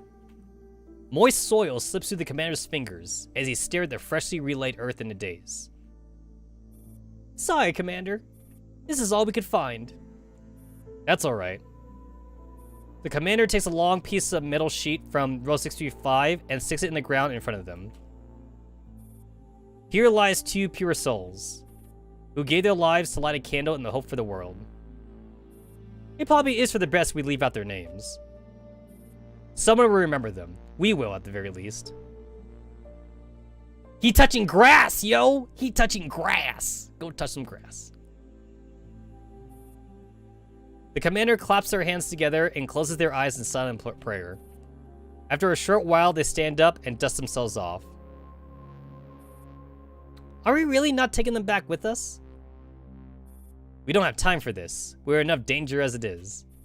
We'll only regret it if any harm comes to their bodies. This is a good spot. It's remote and quiet, and the view is nice. Who died? Mashlin, right? We doing this for Mashlin. Yeah, it's Mashlin's grave. You do have a point. Apart from Mashlin?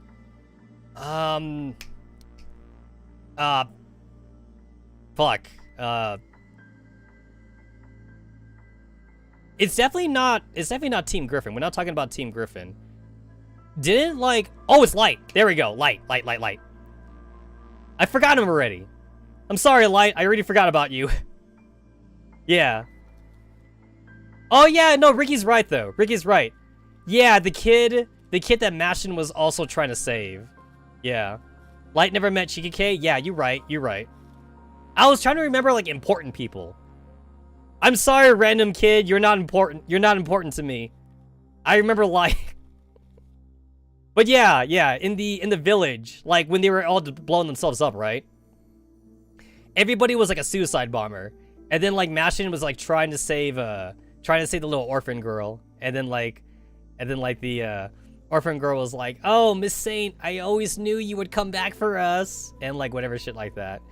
And then like you know what? I always figured too that like if Angie were to see that scene, she would still think that Mashlin was acting, right? Because Mashlin was crying. She was crying over the kid. And like she was crying over the kid. I feel like if Angie was there, she would have been like, look at Mori now. She's acting. She's really good at like fake crying and shit. I feel that's Angie right there. Basically, I feel like nothing Mashlin would have done would have made Angie think that like Mashlin was not Moridao. Because she'd be all like, look, she has the same face. They have the same face and shit. Honestly, like, I feel like Angie was like so like not listening to reason that like even after she would have like AK-12 or whatever, like try to like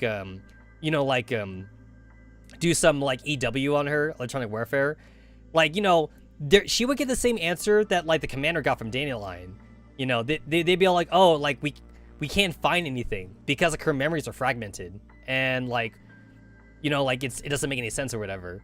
And then like Angie would be all like, oh, she's hiding it. She's really good at like masking her memories and shit. Like basically it would not have mattered. Nothing mashing would have like convinced Angie. That's how much PTSD Angie got from Moradao. And then like Angie would like break fingers and shit, and then Mashing like still wouldn't have answers. You do have a point, and I must applaud your excellent choice. If I ever need to be laid to rest, could you take care of my funeral?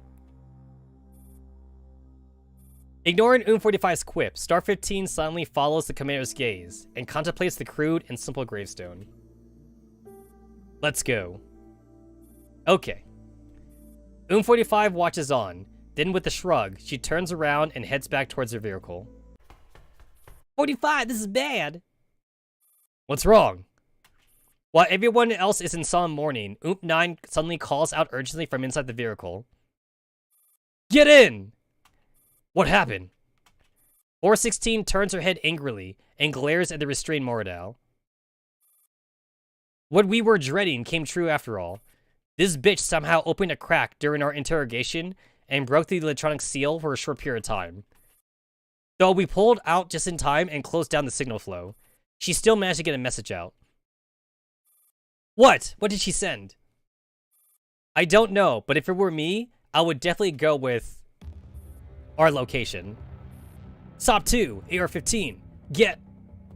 Boom. Aye! Commander, watch out. The loud explosion is followed by chaos. At that moment, the commander feels the world spinning upside down all around. The blast has sent their vehicle rolling. Ugh. No, not good, 45. A large Paradias force is closing in. Commander, are you alright? Star 15 rushes over to drive the commander out from the overturned vehicle. In their state of confusion, the commander can just make out the fast-approaching white battalion. Row, 45, prepare to sortie. Roger. Like we ever had a choice. Let's move. Oh, cool. I get a fire control component. Yo, talk about like one hell of a jump.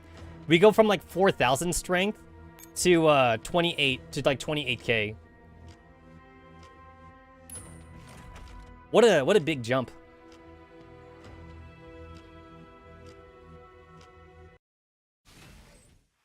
All right, what do we got? What do we got? I see a tank. I see a tank. Cool, cool, cool, cool.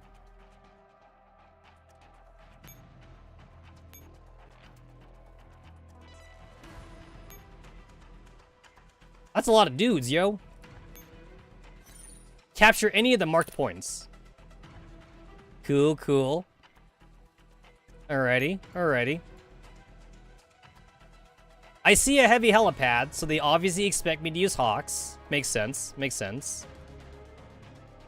See a heavy helipad.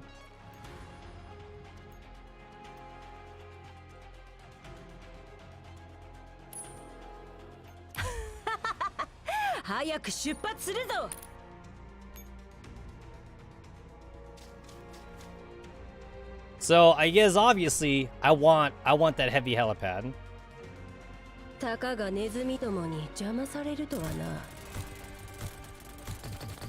Oh, you guys got some shields. You got some shields on you.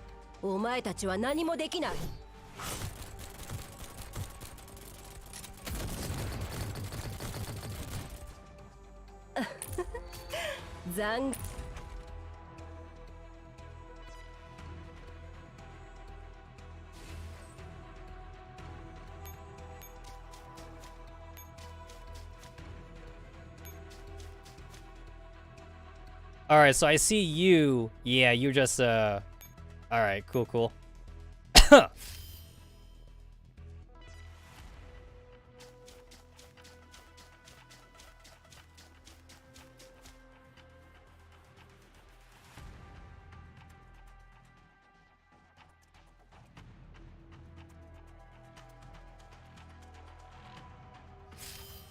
Alright, cool. I got that extra action point. All right, I do want to see how strong they are. How strong you bitches? How strong are you bitches? I do want to see. I do want to see. Yes! I will choose to attack. I would choose to attack.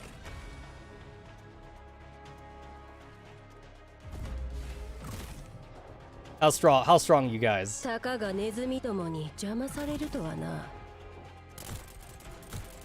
Yep, that's some full shields. That's definitely some full shields right there.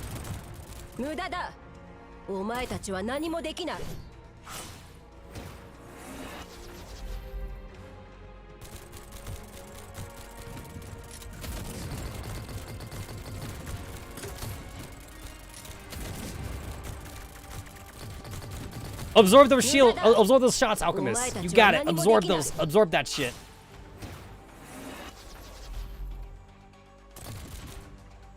Oh, wow, yo. Yeah, I got them. I got them.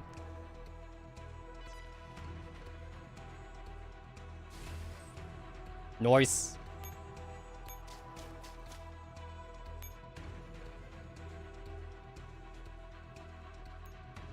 I'll also go ahead and just summon you, just in case. Oh, Echelon deployment. Oh, okay, so it counts the Hawk. Got it. Counts the Hawk. Alrighty then. I do want to replenish my stock first then.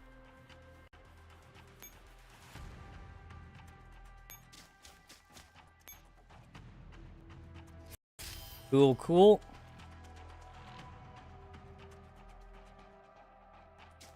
Man, Mordau, you really called in the reinforcements, huh?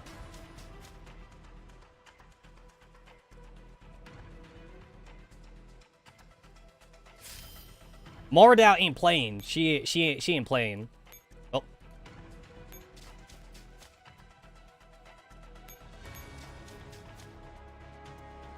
So I don't really need, I guess I don't really need BGM here, but like I'll bring her up anyway.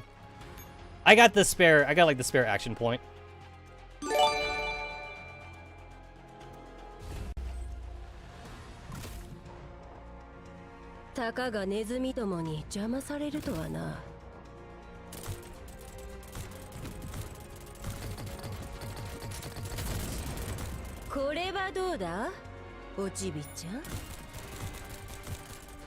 Ah, darn, they didn't all blow up.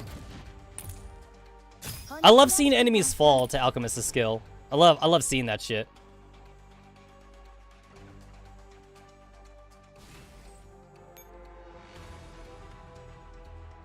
Alright, I see I do see a broski on that one. Okay, so you're cool. Go up there, go up there, go up there. The dude is currently patrolling though. He's gonna move down on the next turn. He'll move down the next turn. I still got 3 more. So if I go this way, he'll move down. He'll be in my way. And then that dude is patrolling this entire area. So he'll probably move down to like this node afterwards. You what? I can still go this way though. I can still go that way. Because that dude's gonna move down anyway. So I guess I gotta take like somewhat the longer distance around.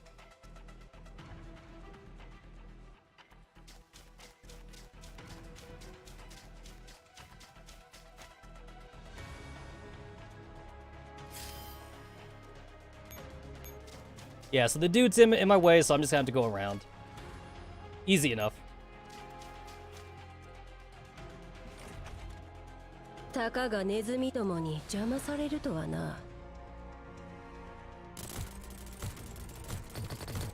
Yeah, it's not like I needed the Hawk, but still nice to use them. It's like ever since it got introduced, it's like the game like never gives you enough heavy helipads anymore. I mean, I get it. Like lore-wise, like we're not at the base anymore, so like we don't have the equipment anymore. It makes sense. I mean, to be fair, lore-wise, I only have like anti-rain with me and Team 404. So technically, I shouldn't even be using Alchemist. If I wanted to keep this at lore.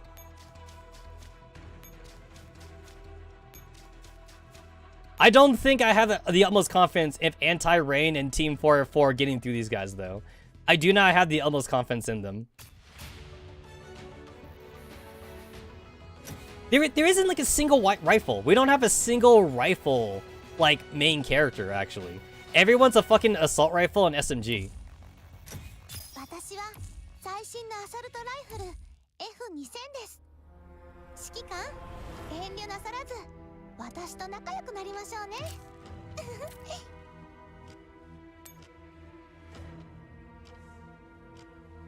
It kind of annoyed me in the Halloween event that, like, when you did the EX one, it didn't count for doing the normal one. You had to do both. That was annoying.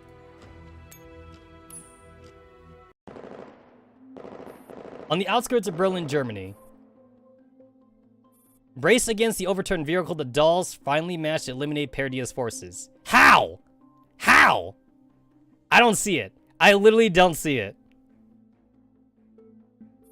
Good thing it was just a small unit. We probably won't be so lucky next time. Yo, that shit didn't look like a small unit. Is the vehicle still operational? Ha! Sob 2 tries to flip the vehicle back into its wheels. Thunk. There'd be hell to pay if you play this kind of trick again. You think we really won't kill you? In her wrath, Star 15 punches Moradal viciously. Okay, yo! That's kind of hot. Yo, this is kind of hot. Not gonna lie. Not gonna lie. I've also seen my fair share of hentai doujins with like almost like this exact same premise.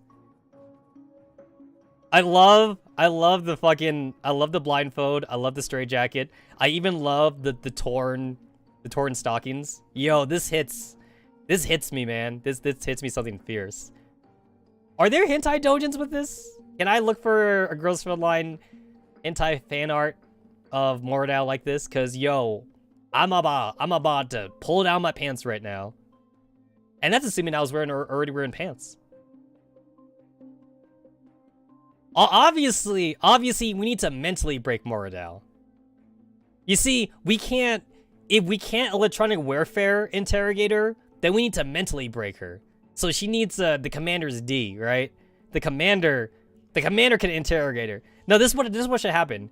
The commander can be like, girls, leave me alone with her. I'm gonna interrogate her myself. And then the rest of the girls would be like, commander is too dangerous. And didn't you say we had to wait for Dandelion? And the commander would be like, I have my ways. I have my ways. And then like after they leave, and then like it's just Moradal and like the commander, Moradal would be like, ha, you can't interrogate me, commander. I won't talk. And then the commander would be like, I have ways to make you talk. And then like the tags would be like mind break, NTR and shit. Cause think about it, like all the Paradias girls, like they're dedicated to father, right? They get dedicated to William. So wouldn't this be like NTR for William then? She'd be like, no, I'm being defiled by someone that's not father. The commander would be like, I'm father now. And then like after a few sessions, she'd be mind broken. Yeah. I can imagine this whole scenario in my head. It's hot. It's a hot scenario. One of the few times I can justify NTR basically. I will justify the NTR here. And then there'd be like a future cutscene after we get more down the coalition units. There'd be a future cutscene where like father or like William is speaking to the commander, and then like the William will like see Moradal there, and William will be all like, Moradal, what are you doing at Griffin? And then Moradal would be like so mind broken at that point. She'd be all like, oh father, I'm with the commander now. And then she'll give like the peace sign, like the Ahago, the Ahago peace sign or some shit. I wonder if William would care, or if he would only care just because like the commander one-upped him or something. Like obviously William does not care about the Naitos, right? He doesn't give a shit about them. But he would care about the fact that like the commander would NTR him. He would care about the NTR itself, but he wouldn't care about Moradal. He'd be all like, yo, commander, that's pretty messed up. And the commander would be like, yo, I treat Moradal better than you do. Also, they had a straitjacket? That's actually my question. Did they actually have like a straitjacket like inside the vehicle that the Earl gave to the commander? I guess they must have. Oh, but the blindfold too, though? They had that too? Basically, it's like rope, right? I could imagine them having rope inside the vehicle. But I feel like it might be a little bit of a stretch for them to just magically have like a straitjacket and like a blindfold on them. But whatever. Maybe the Earl's into some kinky shit. Mordau's only response to the doll's violence is a low grunt. Stop it, 15. Don't waste your strength on her.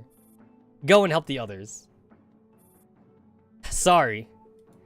Star 15 shoots Mordau another dirty lurk, and while she still fights the urge to just blow her brains out, Skelters off to join to comrades and checks the unconscious Dandelion. Commander can NTR William by M4. I know, right? That's like double NTR. The lack of restraints on her legs is worrying. It is, right? Because she could still like run away or something. Yeah, it is a little bit worrying. Yeah, she looks yeah, she looks like she could still move around a bit. Cool as a cucumber, aren't you, Commander? Shut up. Oh, I thought you captured me to get me to talk. I thought you'd want me to do the opposite of shutting up. You can save me that load of crap. But from what I can see in our memory, you were very kind and gentle to my sister. Oh, so like she also like had like the linked memory thing with Mashlin. I guess that makes sense. Yeah, I guess that makes sense. Is she gonna like pull like a Mashlin like is she gonna like start acting like Mashlin now or some shit? She was nothing like you. She would never take innocent lives for her own ends. Oh, is that what bothers you, Commander? You, whose hands are also soaked in blood? I mean, to be fair, she's not wrong. Heh, I suppose a bud, sprouting in the soil, does still yearn for light. So that's the sort of thing you're into, I see. Next time I'll humor you. This is what I'm into. Yeah, I'm into this. Commander! Roll 65 comes over, interrupting the Commander and Mordau's conversation. A transmission from the base. The Commander shoots Mordau another glance, then turns and follows Roll 65 to the other side. It's me. I'm very glad to see you're doing well, Commander. Are we well? Hellion, you don't know. You don't know what I've been through. Things have been pretty hell, all right? Things have been not good. Not good. But you know, go ahead and just believe that things are fine. Oh, there it is. I was actually looking for something off screen. I'll go ahead and like post this right now. Browse. Here we go. Okay. I found the thing that I was looking for. Yeah, there we go. So that her legs are definitely not restrained, like in the slightest. Also toes. It's funny because like it doesn't even show up in game, and we're probably never gonna see her toes in game. So I had to look in the game files. Yo, that's listen, I'm not a feet person. But I'm gonna say though, the way her stockings like go along the curvature of her foot, that's pretty good right there. I like that I can also actually see like the individual toes as well. That's chef's kiss. That's some chef's kiss right there. I'm not a feet person. I'm a leg person. I like some nice legs, but not really too much into feet. Not really too much into feet. Feet are dirty. Miss Hellion, how's Kalina? Is she alright? Relax. Kalina is perfectly fine. We have already transferred her to a specialized hospital. The juvenile Naito, known as Anna, has also been sent to Javier for research. Right. Oh, sorry. You must have called for me for a particular reason. Is something the matter? You could say that. Hello, Commander. You are a Stateside agent and a colleague of Kay's. You may call me Jay. She sent the kids to the old man. Javier's a nice old man. He just wants to give them candy and tell them like wartime stories, right? Don't you send your grandkids off to the grandparents so they could listen to their grandfather talk about his time in the army and shit? Yeah. Javier is a nice old man. He's gonna give them some hard candies and stuff. Javier's gonna be all like, well, let me tell you kids something. You Naito juvenile Naitos. Back in my day, T-dolls were a lot more mechanical. But back in my day, they didn't have no womb force in them. I had to invent that. Back in my day, T-dolls were not really a waifu status. I invented that. I made the T-dolls. Okay? I'm a very important person. And then I can imagine Anna. Going like, sure thing, Javier. Javier be like, I'm telling you girls, I'm the reason why T-dolls are so waifu right now. I am the man of IOP. I'm telling you, that's what's happening. It's very wholesome. It's actually very wholesome. I see now. You're the one who's been helping Angie this whole time. The commander murmurs with rueful understanding, then lapses into silence. They didn't expect that to be the last time they would hear from Angie. Now there is even more work to do. We are very grateful for your continued support. We won't forget the favors that you and Kay have done us. Wow, you're not like Angie at all. Anyway, let's not waste time on this kind of empty small talk. The fact that Kay has given me your contact information means he trusts you. I trust Kay, and I trust Angie, which is why I decided to place my bet on you. Isn't it the same for you? You're right. But regardless, thank you very much for getting in touch with me. As you know, Paradia's infiltration into our country is far more deep-seated and extensive than we expected. There's no telling whom we can really trust. Working together is our only hope of averting catastrophe. The commander rubs their forehead and forces themselves to remain calm. What do you need me to do? As I've said, I'm now under surveillance, so I can't get around freely. There are many things that I can't really do at the moment, but you have no such limitations. I will supply you with intelligence, and in return, I'd like you to share your findings with me. My colleague was killed in that mansion, but Angie could still be alive. We might still have a chance to rescue her. This is Angie we're talking about. She could have kicked the bucket just like that. She couldn't have kicked the bucket. You see? I knew we could come in agreement. Right, then let's keep in touch. Alert me at once if you have any discoveries. I'll do the same. Understood. Click. Call ended. Can we really trust a guy who popped up completely out of the blue? He contacted me using K's cipher. Considering our circumstances, having an extra lead is not a bad thing. I see. Then right now. She got several layers of plot armor, probably? Yeah, definitely. We have more questions to ask our prisoner. Understood.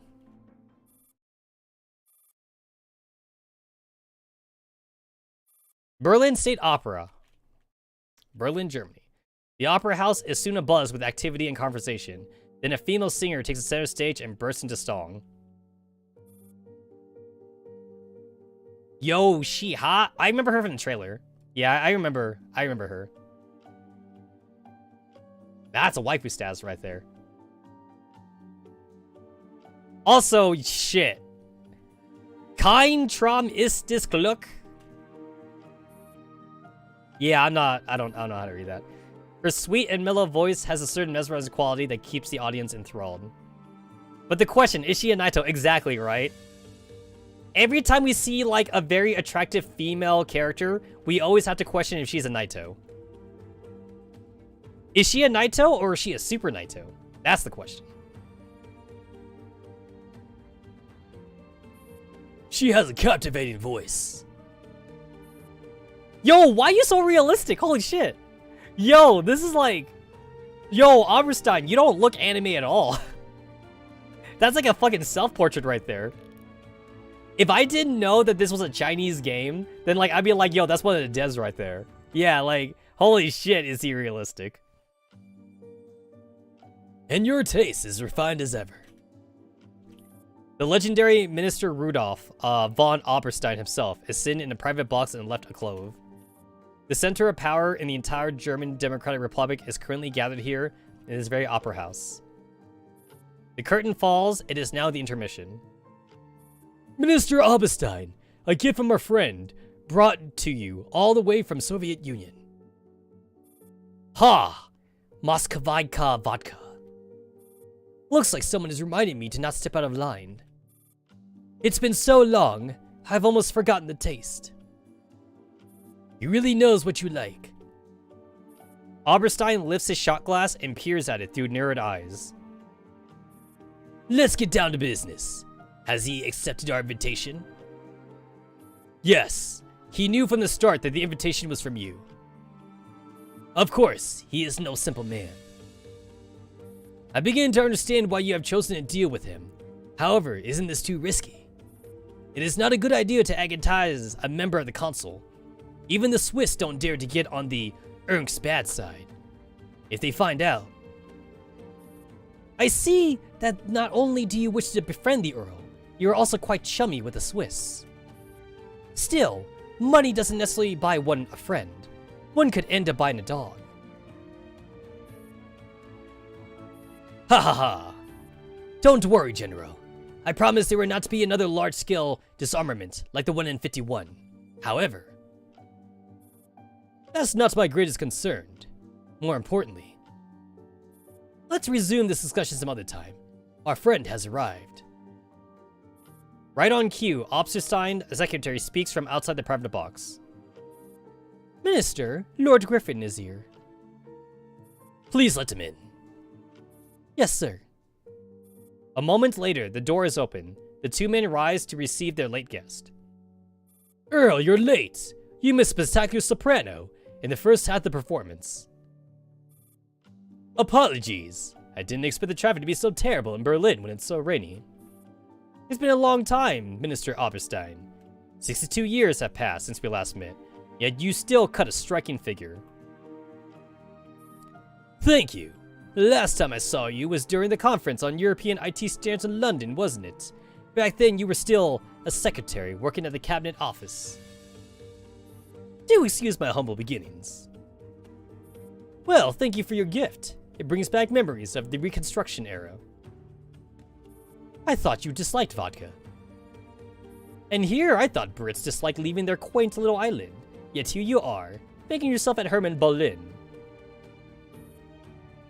Griffin returns Oberstein's gaze evenly. Then they both burst into laughter. Having watched the entire exchange on the edge of his seat, the general surreptitiously breathes in a sigh of relief. My friends, let's all sit down comfortably before we continue. Please. After you. The three men slowly sit down. Oberstein is the first to speak. Earl, we never had the chance to have a proper conversation, even though you've been in Berlin for quite a while. I'll cut straight to the chase. Why exactly is the consul so interested in Berlin? It's because of the smell, Minister. The smell in the air is on the eve of a storm. The smell of blood.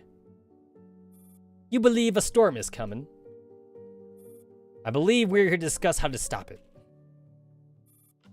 Oh, then is there anything I can do to clear the air of the smell of blood? Certainly. Where there's a will, there's a way. There is a way. This bit of stench won't be much of a problem as long as it's dealt in a timely fashion. After all, I doubt anyone wants to plunge the world into chaos. Earl, I hope you forgive the current state of disorder in Berlin. And Germany is in a watershed moment. I'm quite curious, esteemed Minister Oberstein, about how the state of disorder will be resolved and where Germany's future lies. More importantly, which future will you choose? Do you believe we will even have a future in this crumbling house? Is it necessary to knock it down, then? So, who is going to give it a good kick? You? Earl, you. It is quite alright, General Schweinsteiger. We should be heartened that a guest from far away shows such great concern for our country. I thank you for your understanding. Please believe me when I say that I genuinely wish for a bright and prosperous future for Europe. Do you know when was the first time I drank this vodka, Earl? It was around 10 years ago, in an air raid shelter. My lieutenant poured us both a shot to calm our nerves. I can still clearly recall his grin, even after all this time. So, you don't have to ask me how to put an end to this state of disorder. Our Soviet friends are very experienced in this regard. True, but right now they're rather occupied by their own troubles, so unfortunately, they won't have time to share their valuable experience with you. Then you must remind them to take care of themselves. Winter in Siberia can be brutally cold. You have a point. Let us drink to their long-lasting health. Indeed, to their health. Oberstein raises his glass and downs his vodka in a gulp. Thank you for coming tonight, Earl. Germany has already wasted too much time in our past squabbles and turmoil. This time, we must not make the wrong choice. And it goes without saying that I hope to see you in Germany's future. Oberstein gets to his feet and pulls open the drapes behind the private box. Thank you for inviting me, General Schwarzenegger. But I must get back early tonight and continue serving my country tomorrow. Good night, gentlemen. Oberstein turns and exits the box. He still hasn't left it behind. Who can really say they have, Earl? Yo, this is some serious shit, man. Icon, betrayal of righteousness. This is some serious shit. In the Neo-Soviet Union. Rustling. The drifting snowflakes fall into the ground, crackling delicately as they disappear under a leather boot. Winter is coming earlier and earlier in the Neo-Soviet Union. The man in plain clothes walks in slowly from the entrance of the cemetery, leaving a long trail of footprints behind him. He stands before the cenotaph and raises his head. He has engraved every name on it in his heart. Oh shit, Carter. Oh wow. We haven't seen his ass in a long time. Phew. As he exhales a cloud of white mist, Carter can keenly feel the coldness of early winter. Behind him, a uniformed soldier approaches slowly, an umbrella in hand. Sir, the report has been accepted by the Secretary. You are currently relieved of all duties, and are to remain in your current position to await further instructions. Relieved of all duties? Is that all? Yes, sir. I hold no delusions that Zelensky is that kind. Perhaps the people on top are still thinking of the sacrifices I've made for the motherland. Sir. What about Captain Yegor's family? Guys, hashtag Yegor did nothing wrong. Captain Yegor was branded as a traitor. We could not treat him as a martyr, so all we could do was arrange for his family to move elsewhere. It's a shame. Sir? It's a shame that a hero who fought for his nation does not even have the right to be buried in the land that he was born in.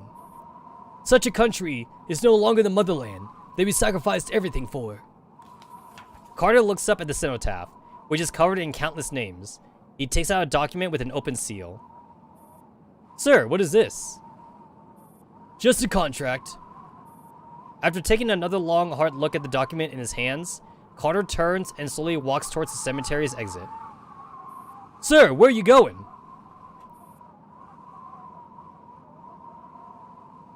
To the border. Oh shit. It's the clock.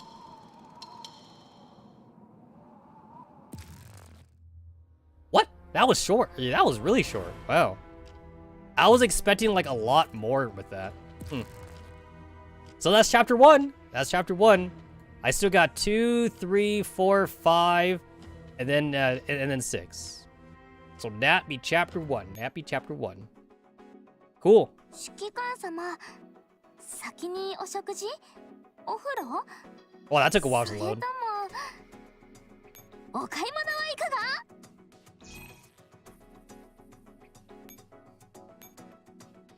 Man, I have like 330 of the Halloween butterflies, but I can't use them. I bought everything because I had everything from the last year's event.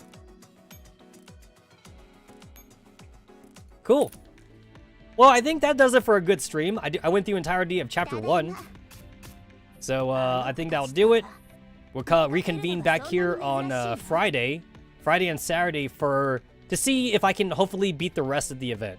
Assuming that I don't do a very late stream.